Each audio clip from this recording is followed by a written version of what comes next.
ಮೊದಲನೇದ್ದು ಪ್ರಾಯಶ್ಚಿತ್ತ, ಅದರ ಬಗ್ಗೆ ನಿನ್ನೆ ಹೇಳಿದ್ದೆ. ಎರಡನೇದ್ದು ಜಪ, ಅದು ಬ್ರಹ್ಮಯಜ್ಞದಲ್ಲಿ ಮತ್ತು ಮಾನಸ ಜಪದಲ್ಲಿ ಅದನ್ನು ಹೇಗೆ ಉಪಯೋಗಿಸಬೇಕು ಅನ್ನೋದನ್ನು ಹೇಳಿದ್ದೆ.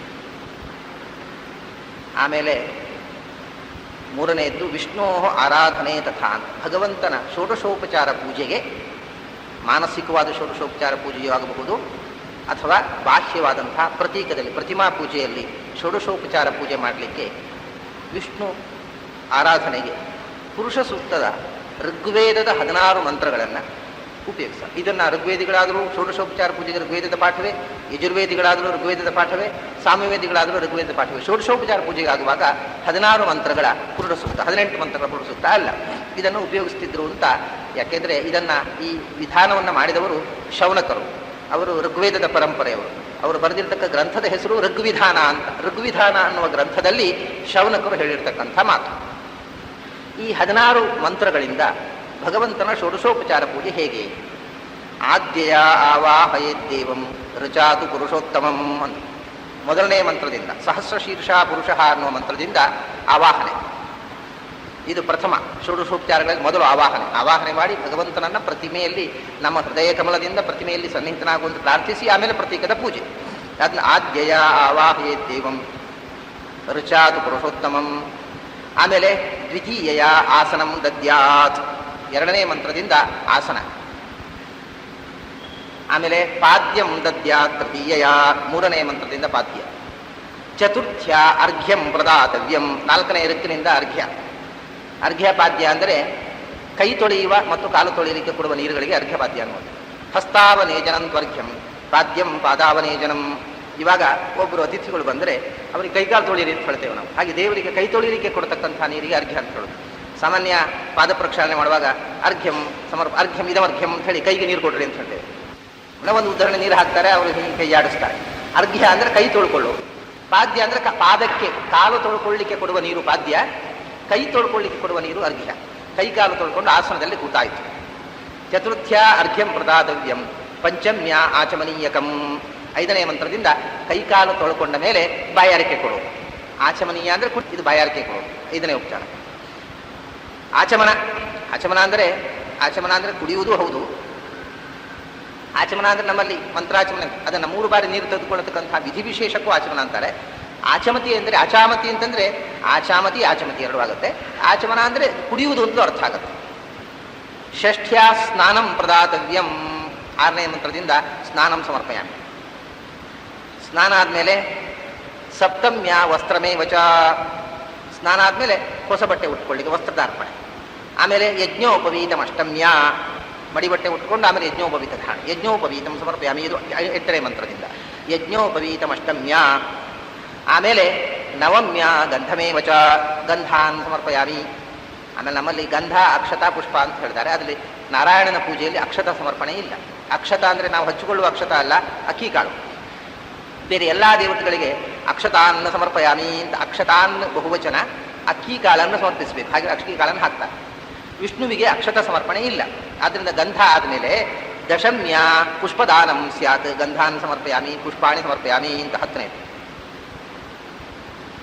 ಆಮೇಲೆ ಏಕಾದಶ್ಯ ಹವಿಸ್ತಥ, ಏಕಾದಶ್ಯಾದಿ ಧೂಪಕಂ, 11ನೇ ಮಂತ್ರದಿಂದ ಧೂಪ ಸಮರ್ಪಣೆ. ಅಲಂಕಾರ ಆಯಿತು. ಗಂಧ ಪುಷ್ಪಾದಿಗಳ ಸಮರ್ಪಣೆ ಆದಮೇಲೆ ಏಕಾದಶ್ಯಾದಿ ಧೂಪಕಂ. ದ್ವಾದಶ್ಯ ದೀಪದಾನಂ ಸ್ಯಾತ್, ಧೂಪದೀಪ. ತ್ರಯೋದಶ್ಯಾತ್ ಹವಿಸ್ತಥ, ಅನ್ನ ನೈವೇದ್ಯ ಸಮರ್ಪಣೆ. ಆಮೇಲೆ ಚತುರ್ದಶ್ಯ ಅಂಜಲಿಂ ದದ್ಯಾತ್, ಚತುರ್ದಶ್ಯ ದೀಪಾಂಜಲಿ, ದೀಪಾರಾಧನೆ, ಮಹಾಮಂಗಳಾರತಿ. ಅದಾದಮೇಲೆ ಪಂಚದಶ್ಯ ಪ್ರದಕ್ಷಿಣ ನಮಸ್ಕಾರ. ಷೋಡಶ್ಯ ಉದ್ವಾಸಯೇತ್ ಏವಂ ದೇವಂ ಆರಾಧಯೇತ್ ಹರಿಂ. ಷೋಡಶ್ಯ ಉದ್ವಾಸನ, ಕೊನೆಗೆ ಆವಾಹನೆ ಮಾಡಿದ್ದಾನೆ ವಿಸರ್ಜನೆ. ಹೃತ್ಕಮಲ ಬುದ್ಧಿಯೇ ಪ್ರತ್ಯಾವಾಹಯಾಮಿ ಅಂತ ಉದ್ವಾಸನೆ ಮಾಡಿ ಯಥಾಸ್ಥಾನಂ ಉದ್ವಾಸಯಾಮಿ ಅಂತ. ಹೀಗೆ 16 ಮಂತ್ರದಿಂದ ಷೋಡಶೋಪಚಾರ ಪೂಜೆಗಳು. ಇದರಲ್ಲಿ ಮಧ್ಯದಲ್ಲಿ ಆಚಮನ ಆದಮೇಲೆ ಸ್ನಾನ ಆದಮೇಲೆ ವಸ್ತ್ರ ಯಜ್ಞೋಪವೀತ ಕೊಡುವುದು ಉಂಟು. ಅದನ್ನು ಕೊಡುವಾಗ ಏನು ಹೇಳ್ತಾರೆ ಅಂದರೆ ವಸ್ತ್ರೇ ನಿವೇದ್ಯೇ ಚ ದದ್ಯಾದ್ ಆಚಮನೀಯಕಂ ಅಂತ. ಇದಾದಮೇಲೆ ಈಗ ವಸ್ತ್ರಂ ಸಮರ್ಪಯಾಮಿ ಅಂತ ಹೇಳಿದೆವು. ವಸ್ತ್ರಂ ಸಮರ್ಪಯಾಮಿ ಅಂತ ಹೇಳಿದ ಮೇಲೆ ಸ್ನಾನಂ ಸಮರ್ಪಯಾಮಿ ಅಂತ ಹೇಳಿದ ಮೇಲೆ ಸ್ನಾನ ಮತ್ತು ವಸ್ತ್ರ, ಆಮೇಲೆ ನೈವೇದ್ಯ ಸಮರ್ಪಣೆ ಆದಮೇಲೆ 3 ಬಾರಿ ಈ ಷೋಡಶೋಪಚಾರ ಮಧ್ಯೆಯಲ್ಲಿ ಪುನರಾಚಮನಂ ಸಮರ್ಪಯಾಮಿ ಅಂತ ಹೇಳಬೇಕು. ಸ್ನಾನೇ ವಸ್ತ್ರೇ ನಿವೇದ್ಯೇ ಚ ದದ್ಯಾತ್ ಆಚಮನೀಯಕಂ. ಸ್ನಾನ ಮಾಡಿದ ಮೇಲೆ ಪುನರಾಚಮನ, ವಸ್ತ್ರಧಾರಣೆ ಆದಮೇಲೆ ಪುನರಾಚಮನ, ನೈವೇದ್ಯ ಸಮರ್ಪಣೆ ಆದಮೇಲೆ ಪುನರಾಚಮನ. ಇದು 3 ಬಾರಿ ಷೋಡಶೋಪಚಾರ ಮಧ್ಯದಲ್ಲಿ ಪುನರಾಚಮನಂ ಸಮರ್ಪಯಾಮಿ ಅಂತ ಹೇಳಿ ಮತ್ತೆ ಮುಂದಿನ ಉಪಚಾರವನ್ನು ಹೇಳಬೇಕು. ಹೀಗೆ ಮಾಡಿದರೆ ಇದು ಒಂದೊಂದು ವಸ್ತುವನ್ನು ಅರ್ಪಣೆ ಮಾಡಿದರೂ ಆಯಿತು. ಯಜ್ಞೋಪವೀತಂ ಸಮರ್ಪಯಾಮಿ ಅಂತ ಯಜ್ಞೋಪವೀತವನ್ನೇ ಕೊಡುವುದು, ವಸ್ತ್ರಂ ಸಮರ್ಪಯಾಮಿ ಅಂತ ವಸ್ತ್ರವನ್ನೇ ಉಡಿಸಿ ಅಲಂಕಾರ ಮಾಡುವುದು, ಧೂಪ ದೀಪ ಅದಾದ ಗಂಧ ಇದೆಲ್ಲವನ್ನು ಆಯಾ ದ್ರವ್ಯಗಳಿಂದ ಮಾಡುವುದು. ಅದಲ್ಲದೆ ಇನ್ನೇನು ಜಪೇತ್ ಪುರುಷ ಸೂಕ್ತೇನ ದದ್ಯಾತ್ ಪುರುಷ ಸೂಕ್ತೇನ ಯಃ ಪುಷ್ಪಾಣಿ ಅಪಏವವ. ಇದು ಯಾವುದೂ ಇಲ್ಲದೆ ಇದ್ದರೆ ಇದು ಇಷ್ಟು ಹೇಳ್ತಾ ಏನು ಕೊಡಬೇಕು? ವಸ್ತ್ರಂ ಸಮರ್ಪಯಾಮಿ ಅನ್ನೋದು ಪುಷ್ಪ ಅಂದರೆ ತುಳಸಿ ಮತ್ತು ಹೂ ಯಾವುದೂ ಆಗ್ಬೋದು. ಒಂದು ತುಳಸಿ ದಳ ಹಾಕೋದು, ಅಥವಾ ಹೂವೂ ಇಲ್ಲ, ಒಂದು ಸೌಟು ನೀರು. ವಸ್ತ್ರಂ ಪುಷ್ಪಂ ಫಲಂ ತೋಯಂ ಯೋಮೇ ಭಕ್ತ್ಯಾ ಪ್ರಯಚ್ಛತಿ ಅಪಏವವ. ಒಂದೊಂದು ಸೌಟು ನೀರು ಬಿಟ್ಬಿಡೋದು. ಅರ್ಘ್ಯಂ ಸಮರ್ಪಯಾಮಿ, ಪಾದ್ಯಂ ಸಮರ್ಪಯಾಮಿ, ಆಚಮನೀಯಂ ಸಮರ್ಪಯಾಮಿ, ಎಲ್ಲ ಒಂದೊಂದು ಸೌಟು ನೀರು. ಪುಷ್ಪಾಣಿ ಅಪಏವವ ಅರ್ಚಿತಂ ತೇನ ಸಕಲಂ ಚರಾಚರಮಿದಂ ಜಗತ್. ಯಾಕೆಂದರೆ ಭಗವಂತ ಪ್ರಸನ್ನನಾದರೆ 3 ಲೋಕ ತೃಪ್ತವಾಗುತ್ತೆ. ಭಗವಂತ ಒಂದು ಅಗಳು ತಿಂದುಬಿಟ್ರೆ ಇಡೀ ಋಷಿಗಳ ಕುಲವೇ ತೃಪ್ತವಾಯಿತು. ಹಾಗೆ ಭಗವಂತನನ್ನು ಹೀಗೆ ಒಂದು ತುಳಸಿ ದಳದಿಂದ ಅಥವಾ ಜಲದಿಂದ ಅರ್ಚನೆ ಮಾಡಿದರೆ ಕೂಡ ಚರಾಚರಾತ್ಮಕವಾದ ಸಮಸ್ತ ಪ್ರಪಂಚವೂ ತೃಪ್ತವಾಗ್ತದೆ. ಅಂದರೆ ಆ ಪ್ರಪಂಚದಲ್ಲಿ ಚರಾಚರಾತ್ಮಕವಾದ ಪ್ರಪಂಚದಲ್ಲಿ ಅಂತರ್ಯಾಮಿಯಾಗಿರ್ತಕ್ಕ ಭಗವಂತ ತೃಪ್ತರಾಗ್ತಾನೆ ಅನ್ನೋದು ತಾತ್ಪರ್ಯ. ಇದು ವಿಷ್ಣುವರ ಆರಾಧನೆ. ಭಗವದ್ ಆರಾಧನೆಯಲ್ಲಿ ಪೂರ್ಣ ಸೂಕ್ತವನ್ನು ಬಳಸುವಂಥ 16 ಮಂತ್ರಗಳಿಂದ ಯಾವ 16 ಆರಾಧನೆಗಳನ್ನು ಮಾಡಬೇಕು, 16 ಉಪಚಾರಗಳನ್ನು ಮಾಡಬೇಕು ಅನ್ನುವಂಥದ್ದು ವಿಧಾನ. ಆಮೇಲೆ ಮೋಕ್ಷೆ, ಅದನ್ನು ನಿನ್ನೆ ಹೇಳಿದೆ ನಾನು. ಪೂರ್ಣ ಸೂಕ್ತ ಅರ್ಥಜ್ಞಾನಪೂರ್ವಕವಾಗಿ ವಿಷ್ಣು ಪೂರ್ಣ ಸೂಕ್ತ ಅರ್ಥ ಪುರುಷೋ ಅಧ್ಯವಸೀಯತೆ ಅಂತ ತಿಳ್ಕೊಂಡು, ಪೂರ್ಣ ಸೂಕ್ತ ವಾಚ್ಯನಾದವ ವಿಷ್ಣು ಅಂತ ತಿಳ್ಕೊಂಡು ಅದನ್ನು ಅರ್ಥವನ್ನು ಅನುಸಂಧಾನ ಮಾಡಿ ಭಗವಂತನ ಸಾಕ್ಷಾತ್ಕಾರ ಮಾಡಿದರೆ ಅದು ಮೋಕ್ಷ ಸಾಧನ ಅನ್ನೋದು. ಆಮೇಲೆ ವಶ್ಯೇ, ವಶೀಕರಣಕ್ಕೋಸ್ಕರ. ಅಂದರೆ ವಶೀಕರಣ ಅಂದರೆ ಕೆಟ್ಟದಾಗಿ ಯಾರನ್ನೋ ಮದ್ದು ಹಾಕಿ ತಲೆ ಕೆಡಿಸುವುದು ಅಂತ ಅರ್ಥ ಅಲ್ಲ. ಈಗ ಒಬ್ಬನಿಗೆ ಅದು ಉಪನಿಷತ್ತುಗಳಲ್ಲಿಯೂ ಬರ್ತದೆ. ವಶೀಕರಣ ಅಂತಂದರೆ ಒಬ್ಬ ವಿದ್ವಾಂಸ ಇಡೀ ಸಭೆಯಲ್ಲಿ ಇರತಕ್ಕಂಥ ಜನರು ನಾನು ಹೇಳಿದ್ದನ್ನು ಗ್ರಹಣ ಮಾಡಿ ಮೆಚ್ಚುಕೋಬೇಕು, ಜನ ಮೆಚ್ಚಬೇಕು ನನ್ನನ್ನು, ನನ್ನ ವಾದವನ್ನು, ನನ್ನ ಮಾತನ್ನು, ನನ್ನ ಧೋರಣೆಯನ್ನು ಅಂತ ಹೇಳಿಕೊಂಡು ಆಪಸ್ಯಪಟ್ಟಾಗ ಒಬ್ಬ ವಿದ್ವಾಂಸ ಆವಾಗ ಇಡೀ ಸಭೆಯಲ್ಲಿ ಅವನು ಜನಪ್ರಿಯನಾಗುವಂಥ ವಿಧಾನ. ಅದನ್ನು ಇದಂ ವಶೇ ಮಮ ಭವೇತ್ ಇತಿ ಸಂಚಿಂತಯನ್ ಹರಿಂ ಜಪೇತ್ ಪುರುಷ ಸೂಕ್ತೇನ ಪ್ರಣಿಪತ್ಯ ಜನಾರ್ದನಂ.